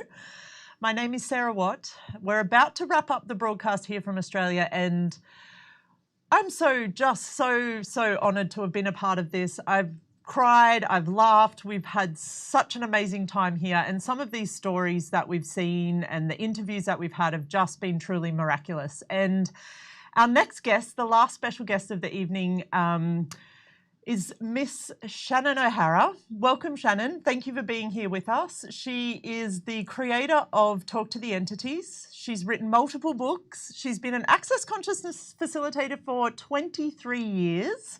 So one of the OG facilitators, one of the people that started and were here from the very beginning. Thank you so much for joining us, Shannon. Welcome.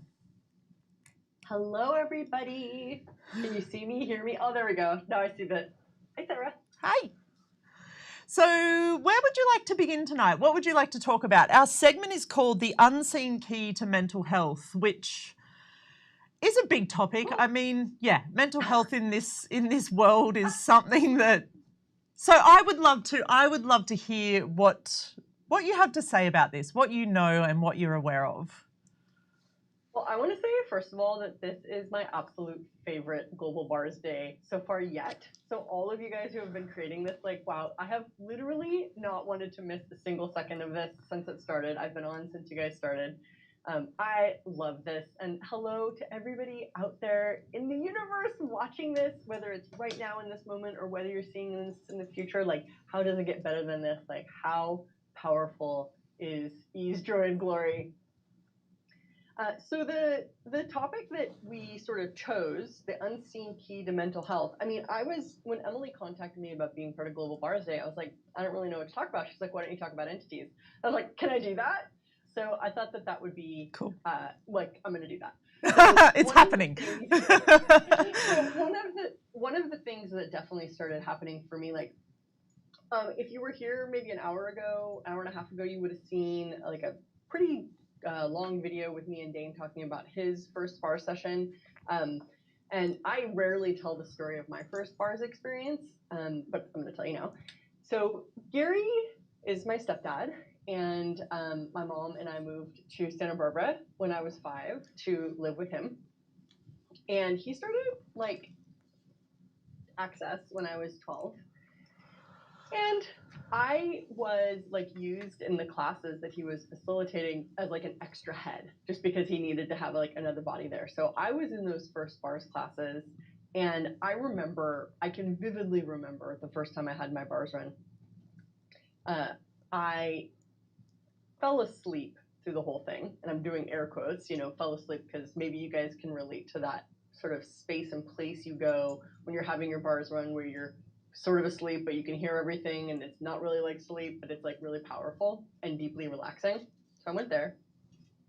They came back, when my bars were done, and I sat up, and I went to put my feet on the floor to get off the table, and I like fell over because my whole reality had shifted so much that all my proprioception had to readjust to the new world. Fast forward, I was not even a teenager at that point. I became a teenager soon, and Gary kept going with Access, and I didn't want to do it because it was like the weird stuff my dad was doing.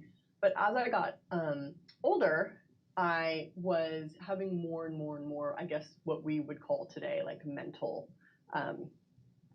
health issues. I was extremely depressed. I was extremely angry. I had deep social anxiety, like debilitating social anxiety, and I wanted to kill myself. And Gary kind of like tricked me into getting my bars run, thank goodness. And I guess somewhere in my world, like I did want to feel better. So I had my bars run by different people here, there, and everywhere. And over time, like I started getting happier and happier.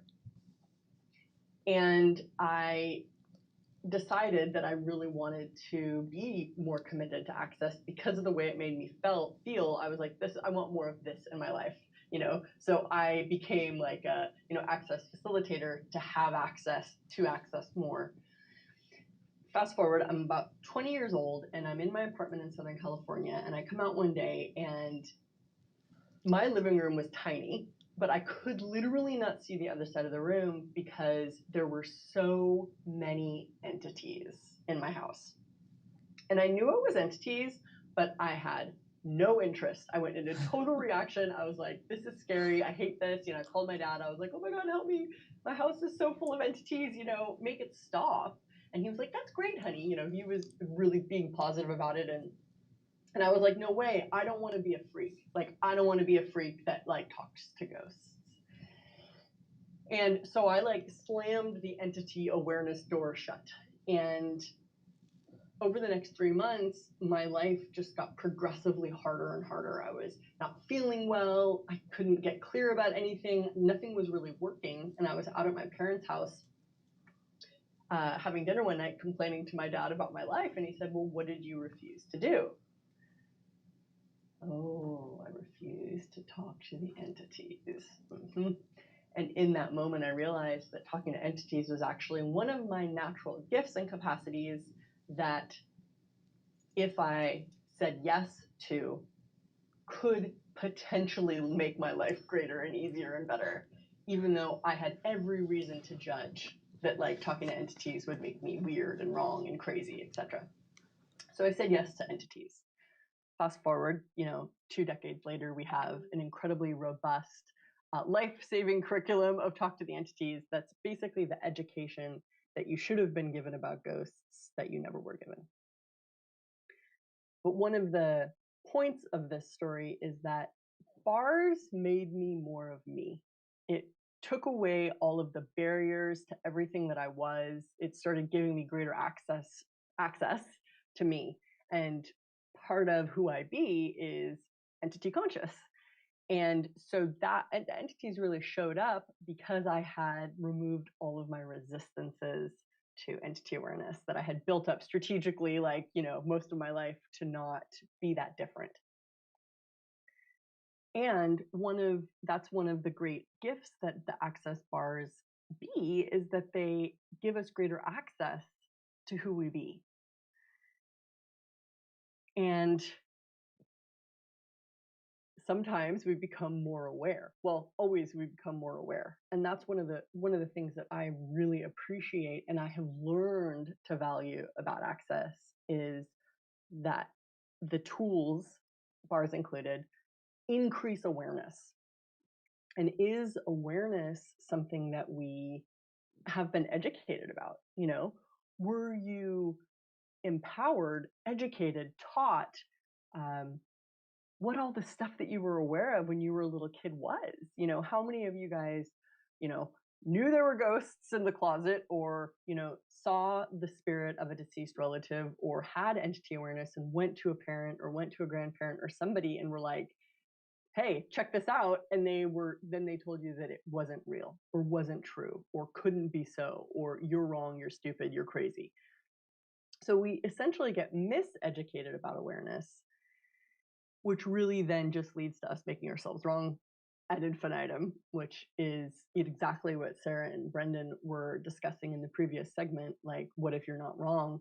Like, what if you're not even wrong if you talk to ghosts, So it's like, what is it that you have access to that you maybe haven't acknowledged or were never allowed to admit that you saw or heard ghosts? Now, this conversation is definitely not for everybody. This is not like, now that you have had your bars right now, you're going to talk to entities. That is not what this is. But those of you guys out there who do have entity awareness, this might be more for you. It is my firm belief that everybody is aware and everybody has the capacity to perceive all sorts of cool stuff, including entities. However, there are some people who it is sort of like more imperative that they work with the entities, for if they don't, it can turn into a huge array of mental health problems. And that's what I was really experiencing in my repression and suppression and rejection of entity awareness. It mutated into depression, anxiety. I mean, when I say anxiety, I mean like borderline panic attack all the time when I had to deal with people. And that's unfortunately too familiar of a story for us these days on planet Earth. And what if so much of what feels so hard in your day-to-day life experience could be easier if you acknowledged that you're having awareness, not automatically presuming that there's something wrong with you. So what awareness is, have you had all your life that you've never been able to explain, that you've really not been able to tell people about, but that you've had. And if you stopped using energy against those awarenesses, I wonder who you could be and what you could create that's beyond your ideas of what's normal, average, real, and the same as everybody else. One of the cool phenomenons that bars contributes to is greater awareness. And that might mean that you're going to become more aware of everyone else's points of view. You're going to become more aware of the insanity in the world. You're going to become more aware of the beauty everywhere around us. Become more aware of the gift and the magic of possibility that consciousness is being everywhere all the time. You might become more aware of entities. You might become more aware of a capacity that you have that no one's ever taught you about. What cool capacities do you have, do you be, that you could stop making into an enemy and start making into a playmate for greater possibilities? So I have about 14 minutes left, and I think I'll just give a really condensed, very introductory taste of some of what I would consider to be the go-to like entity ease tools. So if this is you, if you can relate to this, if you have been aware of entities and not known how to deal with it, here we go. So believe it or not, dealing with entities can be pretty practical. There are 4 functions that I suggest you put your attention on with entities. The first one is clearing entities. The entity clearing access tools is in the Access Foundation manual. So it's in the manual. You learn it right after the bars class. Probably many of you tuning into Global Bars Day today have done the foundation class, and if you haven't yet, please know that there are some epic tools in that manual, some of which are the entity clearing tools. So there, believe it or not, are many entities who don't even realize that they don't have bodies anymore. It was something I was shocked to discover because I assumed all this stuff, which is that if it was an entity, it was really powerful, or it knew more than me, or it was like really conscious, or all this stuff, which didn't actually match the reality of there are many beings who step out of their bodies on drugs or in a traumatic experience that actually don't realize that they don't have a body anymore. So when you learn the entity clearing tools, you're actually assisting them in having another choice. And it is phenomenal how easy you can affect change and clearing by using those tools. So if you know the entity clearing tools of Access, like, please remember you have that tool. I say a lot of times, like, the majority of the entities that you're going to run into in life simply just need to be cleared. And that is absolutely one of the easiest ways to create really dynamic change when and if you are in fact dealing with entities. So you don't need to be in reaction to the entities. You don't need to make it a big deal. I mean, you can make it significant, but it mostly will just hurt you. And recognizing, like, wow, you are this gift, that you can actually be a gift to the spirit world too by, number one, saying hello when most people ignore ghosts. One of the questions I ask people right up front is like, would you like people to treat you and to think about you after you die the way that you think about ghosts now? So it's like, there are so many beings who basically get ignored by us. And when you are willing to say hello and be present with them, it is a gift. And it's a building block for a new reality. The second thing that you do with entities is communicate with them. Now, this becomes, the complexity increases here a bit because we have to question your definition of communication. Like, what do you think communicating is? And how many of you guys misinterpret or block entity communication because it doesn't look the way you think it should? Whether you saw something in a movie or you presumed that talking to an entity should look and feel a certain way, it's like, is that actually the way that it works? Or are you capable of communicating with entities in ways that you potentially have never considered are possible because they're really fast or really easy or don't have as much form, structure, or linearity to them? Talking to entities definitely made me increase my psychic muscles and definitely facilitated me in becoming more flexible in what I was willing to allow into my universe. So that can be easy for some and more difficult for others. Nevertheless, it is something that all of us have the capability to be. And if you want to know what talking to an entity could be like, perceive trees. Are trees communicating?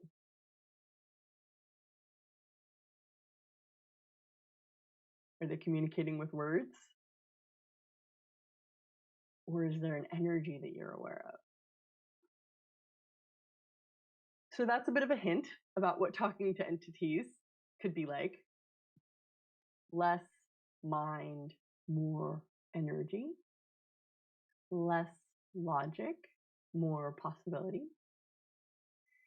And then comes the superpower of receiving.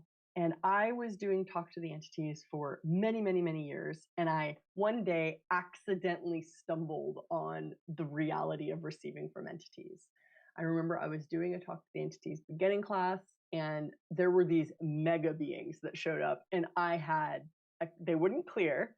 I couldn't really work out how to talk to them, and they were just so present and so persistent and so big. And I didn't really know where to go with that until I realized that they wanted to gift to me, and they were there to contribute to the expansion and growth of consciousness and to essentially care about me. And I was like, whoa, all these entities have just been waiting for me to receive, to perceive them and to receive. And frankly, I believe that that's the secret sauce of Talk to the Entities, why it works so well and expands so dynamically, because there are many entities who desire for that to, for it to expand and to work in the world, and for all of you guys to have more ease, more tools, and more consciousness dealing with the spirit world. And then the fourth aspect of the Talk to the Entities tools is cooperation. And this is the advanced stuff. This is the stuff where you actually start working with entities in a productive way to create a new reality. And wherever you are in your awareness journey, whether or not you want to talk to entities, because I'm realizing some of you guys listening to this are probably like, this is freaking me out, or this is weird, or I don't want to go there. I totally get it. And for those of you guys that are listening to this being like, wow, yeah, like I really need these tools, or yeah, like clearing entities has really created like so much change for me. Like imagine now that like we will look back on this time as like the dark ages of awareness, when people didn't even acknowledge the entities like standing next to them. What would a conscious world be like? What awareness would you have to include to be more conscious? I love the definition that Gary gives of consciousness. Consciousness includes everything and judges nothing. And what would a world look like where we included all beings and judged none, including you? What if you didn't have to even judge you?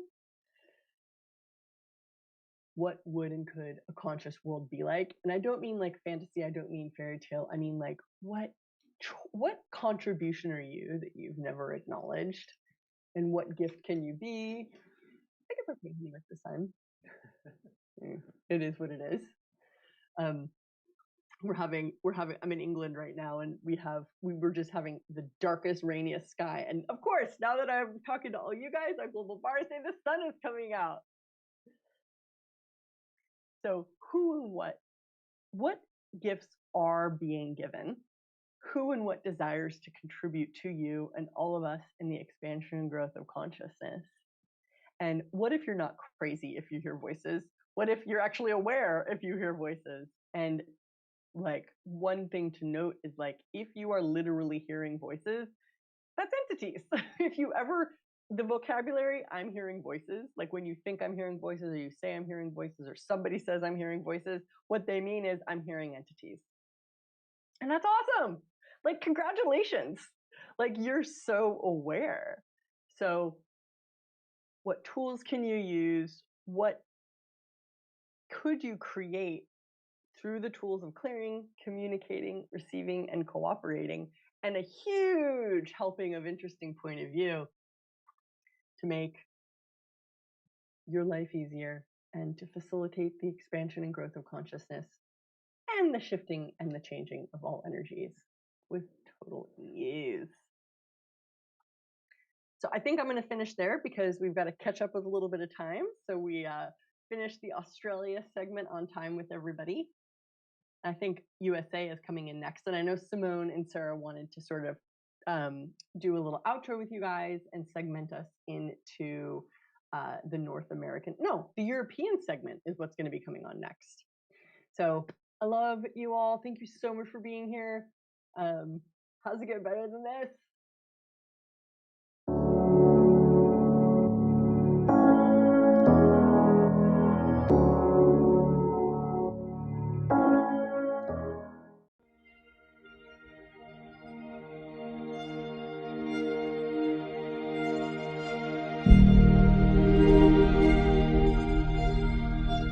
Everything is the opposite of what it appears to be, and nothing is the opposite of what it appears to be. What if you never again had the necessity of referencing this reality for choice, or possibilities, or being? Would you be willing to receive and allow the construction of a new basis for the world to be? Are you willing to finally begin to know the difference you have been pretending to hide? Within the lightness, and within your lightness, there is everything. A different way of being unleashed into the world. It is within the lightest of spaces that the most change occurs. One of the things that is the opposite of what it appears to be is that intensity and force creates the most change, and that it is a required element for change. You may have to claim and own a level of energetic sensitivity that you've long since tried to ignore, and allow the wisps and whispers to guide you and contribute to you. The language of energy is the language of actualization. It just is. You be the energy. The universe shifts as a result, and your energetic request is in direct engagement with the universe that shifts it. All the gifts you've ever asked for shall be yours, though perhaps with a different time frame than you anticipated. Use them as an acknowledgement, a stepping off point rather than an end point. There is truly no longer an end. There is no longer a stop for you or the earth. Destroy and uncreate all the locks and keys and awaken the earth completely. Now is the space. The space is now. Now is the space beyond the world. Now is the space beyond the real that you be. And if there is a past you that needs to have access to this awareness that you are having or have had of what is possible, maybe there's a you at a time in the past struggling, suffering, not knowing, doubting, getting to the end of their rope. Perhaps you, for just a moment, could ask to be that for that earlier you. There may be many others on the planet that require this. Please ask that it be granted unto them to know that the basis of reality can now be totally different. This is about you being, my beautiful friends. Thank you for being. Now is the time.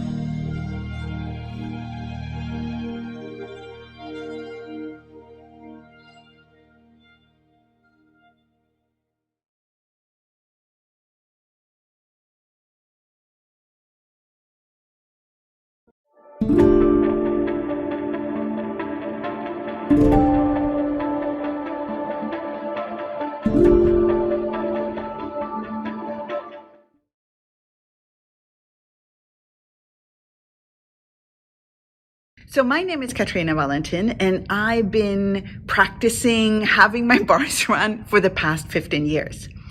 And in addition to that, I've also had the honor of running my daughter's bars. Now, when you have your bars run and when you run somebody else's bars, you actually get a session both times. So this has created it's a space of intimacy that I get with my daughter that goes beyond words, beyond where she tells me her stories, where I tell her my stories. We just get to be together and actually let go of thoughts, feelings, emotions that we may not even know we have.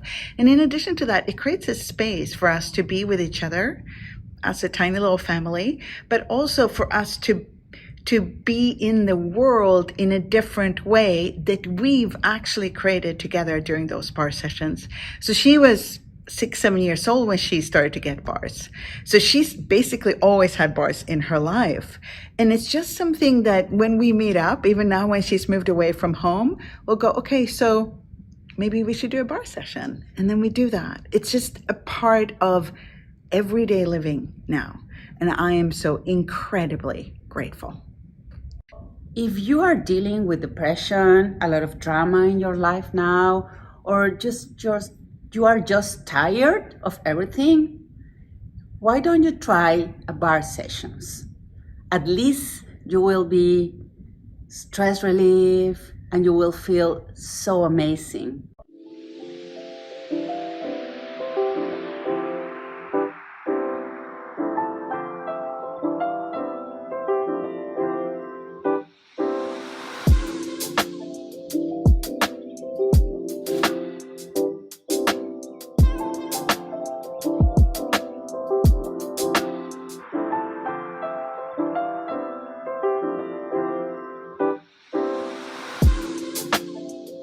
So what has bars changed for my company and the people I work with?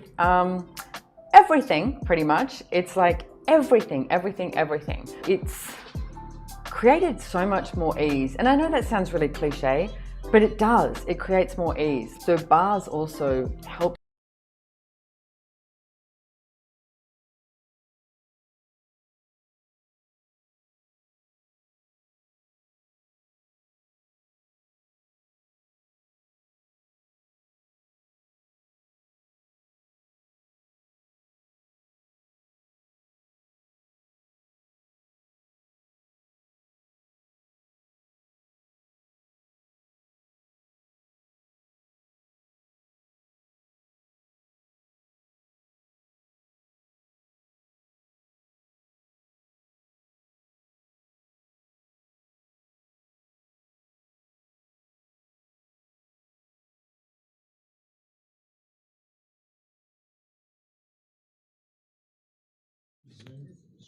Hello, my friends. We're having a couple of technical issues here, I think. So you get a little bit more of me. Welcome back to the 11th annual Access Global Bars Day. And I might even just take this moment to talk about what's coming up tomorrow. Okay. Yeah. What is coming up tomorrow?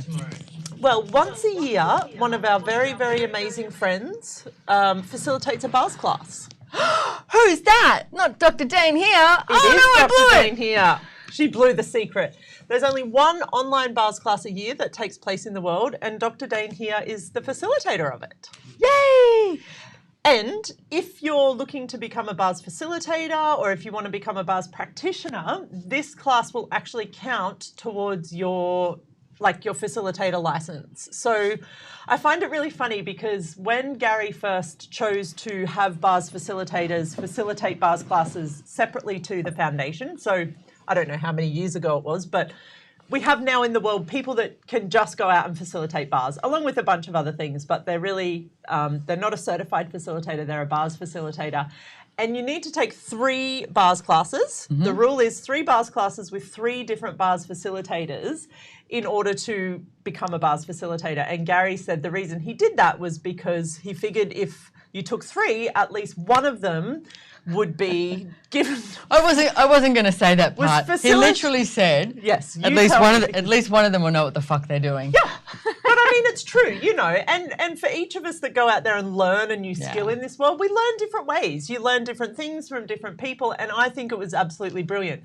But what I'd like to say is I think if you do the bars class tomorrow with Dain, you're probably guaranteed that he's going to be at least one out of the three that you're going to really walk away from this class if you desire to have this as a revenue stream, as a business, as a tool to go out there and change the world, that's something that you're going to take away from this class. So, and Dain is so amazing. He's actually... The second time I ever got my bars run was with Dain. And wow. Well, the first time I got my bars run, I was at a Mind, Body and Spirit Festival and I had no idea what bars was. Yep. And I was actually hungover, let's say it like it is. We're being honest here in the last This is segment. honest segment, yes. And I was walking around the festival and this lady, I knew of Access, I had no idea about bars. And she pointed at the massage tables and said, would you like to get your bars run? And all I saw was the massage table and I went, do I get to lie down? And she said yes. And I was like, yeah, okay, that sounds good. Yeah. And so I lay on the table and like 20 minutes in, she's running my bars and I just sat there and started, like I was lying on there and I just started crying. And I was like, what the hell is going on? And it was so vulnerable for me and so in my face. Yep. That I went, you know what? I said, I'm done. I've got to go back to work, you know. And I jumped off the table and she looked at me and she said, oh, but we're not done. And I went, no, I can't do this. Wow. And I was like, no, I have to go. And because I had my business and it had this big rainbow logo on it. It was all about happy, positive, you know, yay. And here I am just like crying in the middle of this festival. And I immediately went to, this is not a good look. Wow. You know, and how many times do we do that and go, this is not a good look? That's when, you know, it was such a vulnerable moment. And Gary Douglas walked around the corner. It was the second time that I had ever met him. And he looked at me and he went, are you okay? He said, do you want a hug? And I went, no. And then I went, yes, no, I don't know. And I was so like confused and I'd been asking for change and change was here. And I was rejecting it and receiving it at the same time. And it's like, how many of us have done that? Like reject it and receive it at the same time. So you have like this conflict in your world. Yep. So anyway, that's the first time I had my bars run. And I was so intrigued with Gary and Access and everything that was going on. And he was doing this class the following weekend called Out of the Box. And it was really busy time of year. It was November, you know, before Christmas. I was in retail, wholesale, you know. It's a busy time of the year. Yeah, and I rang my rest. office and I went, hey, I'm not coming back. I'm going to stay down in Sydney for an extra weekend. And they were like, what? We're so busy. And I went, yep, I'm staying in Sydney. And I actually said to the two girls who were working for me, I went, and if you want to come down, I'll fly you down and I'll pay for this class. Wow. And they just thought I was insane. And they went, Simone, we can't. We've got to, you know, complete all the orders and do all this stuff in the office. And I went, okay, well, just know the offer is there. And they never did. I stayed in Sydney and I went to this class called Out of the Box. And I hadn't met Dain because he was in New Zealand doing some stuff. And so then when he came to this class, that's the first time I met him. And I to be honest, I was sitting in the back row as close as I could to the door so that I could run out if I wanted to. You know, and I was like almost like breaking into a sweat, just going, oh my God, what the hell is happening here? Again, because I was asking for change and it was there and I wasn't sort of opening my arms going, come change. I was trying to resist it at the same time. And Dain asked if he could run my bars. And I was like sitting in a chair. So he was just standing behind me running my bars. And I remember at the end of it, I was like, what the hell just happened? And I remember walking outside and looking at him, you know, with my hair all, you know, tousled and everything. And for me, you know, business business and creating has been such a major thing. And it's been such a major thing. And I remember looking at him thinking, oh my God, I'm going to work with this guy for the rest of my life. Wow. And here I am 22 years later and I'm working with him for the rest of my life. I'm not going anywhere. He's not going anywhere. It's actually a good relationship, a good forever. It is a good forevermore relationship. And please, it's like, go sign up for his bars class. Even if you've done bars classes a billion times, it's going to be brilliant. He's a wealth of information and he's just such a kind, generous, genuine person. And he knows a hell of a lot about Access and the bars. And he's so helpful. I mean, if you're the sort of person that's starting out and you kind of like, because I know for me when I first started with Access, I found the bars quite tricky. I was like, took a long time. You know, we have this amazing head chart that you take home with you from the bars class. We didn't have the head chart. Dan and I always said when we started, we had no head chart, and we had to walk to a bars class uphill, you know, both ways in the snow. Well, now we've got a lot more tools for you guys to play with, practical tools as well. And the video we watch now is this new video. Excellent. Okay, we're going to cross to some more video and we'll be back with you shortly. Bye-bye. Hello, everybody. My name is Georgia Watson, and I have the amazing Paul Kearney here with me today to give us some updates about some things that are going on in Access Consciousness. Okay, I think bars are going to places where they've never been before. So it's really, really cool. I'm so happy to have you here today, Paul, to chat about bars. How you doing? How's life going? Yeah, I'm doing awesome and delighted to be here. I'm always excited to talk about bars. It's such a transformative process, and I'm really starting to get a new insight into what bars can be in the world. And it's like as the world changes, it's like the requirement for bars is bigger and bigger. So I'm super excited to talk today. That's so great. Yeah. And as you talk about the world changing, it's like, I wonder, have you noticed that there's a more prevalent kind of underlying stress that's in people's lives now that may not have been there before in the same way? Yeah, my sense is Dr. Terry Hope was doing a presentation recently at the Nine Trannies class, and it was for employees in North America, and the levels of stress were like being reported at over 70%. So 73% and 83% were perceiving high levels of anxiety. And like never has the requirement been so high for access consciousness bars and the relaxation that we can bring and the space that we can bring. Wow. Yeah, I wonder too, also with that stress being there, if that's almost something that we've kind of taken for granted as just normal, like that stress is just there in our lives and we just have to put up with it. But if we actually shift our perspective some and start to look at, well, actually, what if it didn't have to be normal to be constantly stressed out? Even at work, even in the midst of big projects and deadlines and things like that. Yeah, and it's like our point of view creates our reality. And like as we relax more, receive more, and allow that sense of ease that bars can bring, everything starts to open up. And I really get there's a strong possibility for Access Consciousness to be a global leader in consciousness and wellness in the workplace because it's a huge area and we have tools that nobody else has. Wow. Well, let's talk more about that. So, is there a place for bars in businesses, whether it comes to small businesses all the way up to large corporations? Like, is there a space maybe for bars to come in and actually help transform people's work experiences? Yeah, most definitely. And what we saw was a couple of years ago, we started working with some social media companies, accountancy companies, and the feedback was really, really good. And then around a year ago, it just seemed to exponentialize. It just got bigger and bigger. And it's like companies started coming to us asking, hey, what have you got? What are you doing? What are you doing different that everybody else is not doing that's allowing you to be so profitable and allowing you to be so successful? And that opened up the Bars and Business program, which we started, and now it's growing all over the world. And it's super exciting to see all the companies it's going into, big, small, medium, in between, but it's also going to schools, going into prisons, going into sport. It's opening up a whole new space, which is very exciting. Is really exciting to hear. I think I saw some photos as well of even bars going on in parks and things. Have you been helping out with that? Yeah. And it started just as a fun project. It was like, hey, let's do some bars and parks in London to be kind of like help people with their mental health. And the first day, it was kind of people were like, okay, who are these weirdos? What are they doing? And like 3 or 4 people came up. And then the next day, there was like 20 people came up. And then the next day, there was like 75, 80 people. And like we had 5 facilitators and we were going for 5 hours nonstop. And like since then, it started to go all over the world. And it's like the demand is growing.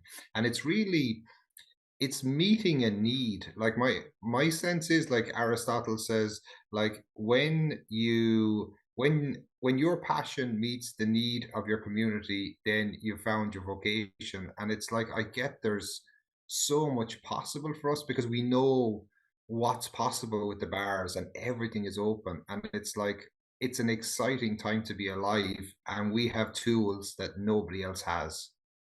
That's so true. And it's like is an exciting time. It seems like our personal experiences and the benefit and the gift that the bars have been to us is now starting to reach more and more people. I know that when I'm in the midst of intense projects that require so much of my time, there are moments where I get to the place of like, I've realized like I've been sitting at my computer and haven't actually gotten anything done maybe for the past 10 minutes. When before it was like this huge burst of productivity for hours and hours. And then I sit there and I go, wait a second, now would be a great time for a little bars break. And so I'll grab somebody, even touch the bars points myself. And if I take about 10 minutes or so just to run my bars or have somebody run them, I'm ready to go. And it's like my productivity goes from where it was plateauing or sort of going down back into like, okay, full creativity mode again without that sense of burnout. And that can be of huge benefit if we look at like how businesses would love to have their employees be able to have more go time, more time in that flow of actually doing and producing and being active instead of that in between time of like, okay, let me wait to get inspired to take action. Yeah, and from speaking to a lot of company directors and a lot of company managers as well in the last year, one of the big things that nearly all companies are facing is there's a shortage of staff. They can't get staff, and a lot of companies are losing staff. And if you have a toxic workplace, it's very difficult for you to hold staff. And it's like bars allows people to be more flexible, more relaxed, more fluid, but it also opens up a whole new space of productivity and profitability. And like that's exciting because like as we start to work with companies, we see those companies starting to thrive. And it's like whether it's a big company or whether it's a small company, a lot of the time we see the same things. People become happier, the company becomes more profitable, people stay for longer, and you don't have that burnout. And like those components are huge. It's incredible. And that also touches people in the workplace, in the workforce, in their daily lives, so that actually being at work is less of a toxic experience and more of a actually a relaxing and a positive experience. Because it can be so challenging working with personalities, working with all sorts of things, stress. And it's like if we can actually bring something like a tool that we know about to help take care of ourselves in those kinds of situations. It's amazing. It's like we get to self manage instead of having to manage everything outside of us to be perfect in order to be happy in our work. Yeah, totally. And like that's the control freak in us, where it's like we're trying to control everything, and it's like we've been we've been educated by Gary and Dane that it's okay to be out of control. It's okay to let things flow. It's okay to let things go. But a lot of the time we forget that it's like there's lots of people who don't know that. And like they're trying so hard to control everything. And that takes a huge amount of energy. And it's like with bars, you give people the permission to relax. And it's like it sounds simple, but like in a lot of people, workplace and relaxation just do not go together. And it's like when you start to look and say, wow, we can actually be happier here, we can be more relaxed, we can be more productive, and we can be more profitable. How does it get any better than that? And it's a no brainer. Then it's like, of course. Yeah, totally. Yeah. And let's talk about this too, because one of the first places we learn how to be somewhere all day where we're supposed to be achieving things and we're supposed to be acting a certain way is school. And that's where we start out. And it's almost like a training for what, preparing us to be in the workplace. But what have you been looking at as far as getting bars available to the kids out there? Yay. This is one of my favorite projects. So we're working on a program. It's called Anxious to Amazing. We're going to be launching the next month or two, and it's designed for kids from the age of 4 to 12. We're starting doing trials in London next month, but it's going to be available to all the bars facilities around the world, and literally it'll be translated into the languages so people can bring it into schools. It's super exciting, and it's it's a 20-page manual, but it utilizes the tools of access consciousness in a way that the kids can understand, and you can bring it into any school. Like we'll have sample letters you can send to principals, we'll have presentations, we have manuals, we've all the backup documentation, and I'm super excited about this one. I think it's going to be awesome. Yeah. Wow, what an incredible gift. And I've heard so many stories, personal stories and different things of kids' grades going up, less bullying and less fighting in schools. And I'm so excited to see what that ends up creating in the lives of young people, because we know the influences they're getting from social media. We know all the different kind of media out there that's putting just stress and all sorts of ideas into the kids' heads, where it's like, if they can actually be more in touch with what's true for them and what's okay for them, I think that would be an incredible gift. I think bars really can help with that. And that it's okay to be them. It's like, how often are they told, okay, you need to be this cardboard cutout of who you should be, rather than it's okay to be you. And it's like, I know Diva Diaz was talking about some work she'd done with a child, and it was like he went from getting kicked out of the school or nearly kicked out of the school to being the top student in the whole region in the space of a couple of months. And it's like, a lot of these kids are X-Men. They have incredible capacities, and they've been labeled that they have a disability. And it's like, if they buy that label, it makes their life so much harder. But if we give them the tools to empower them, everything becomes possible. Wow, that is incredible. So for bars facilitators watching, how can they get involved in helping to get bars out into schools? We're going to be launching it in the next month or two, so probably October time, and we'll have the all-in facilitators call. We'll be launching it there. We'll be giving everybody the information, and there'll be a product that's available to purchase in the shop that has all the material, and then literally you can just go for it. Wow, that's Yeah, incredible. and it was designed by a lady called Jenny Bolt, who's been a teacher for 30 years in the UK, and she's been using it in her school, and it's like the feedback has been really, really good. But it's actually now saying, okay, let's expand it and get it out into the whole world. And like, what if every kid in every school had bars from when they were 4 years of age? Like, that's a different future, a different reality. Yeah. That is incredible. Just the option to have it, just Yeah, that exactly. being a tool available in a moment where it could change the future for sure. Kids are the ones who are taking the world over. Yeah, and it's like I've had quite a lot of kids in my classes lately, and it's like they get it. They already get it, and like they understand it, they know it, and they're like, "Hey, this is totally simple." And it's like, but you notice when they walk out of the class, they're different. They stand different. They're not going to be made less. They're more powerful. They're more potent. They're stepping into their power. There's something that changes when they get that information, and for me, that's super exciting because it's like, wow, what difference will they make in the world? Wow, that is incredible. Yeah. Incredible to hear. Well, thank you so much, Paul, for joining us in this update, and we can't wait to hear more of what you're working with and what this whole project ends up creating. Thank you so much. Thank you, Georgia. Yeah, a pleasure to be here.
And we are back.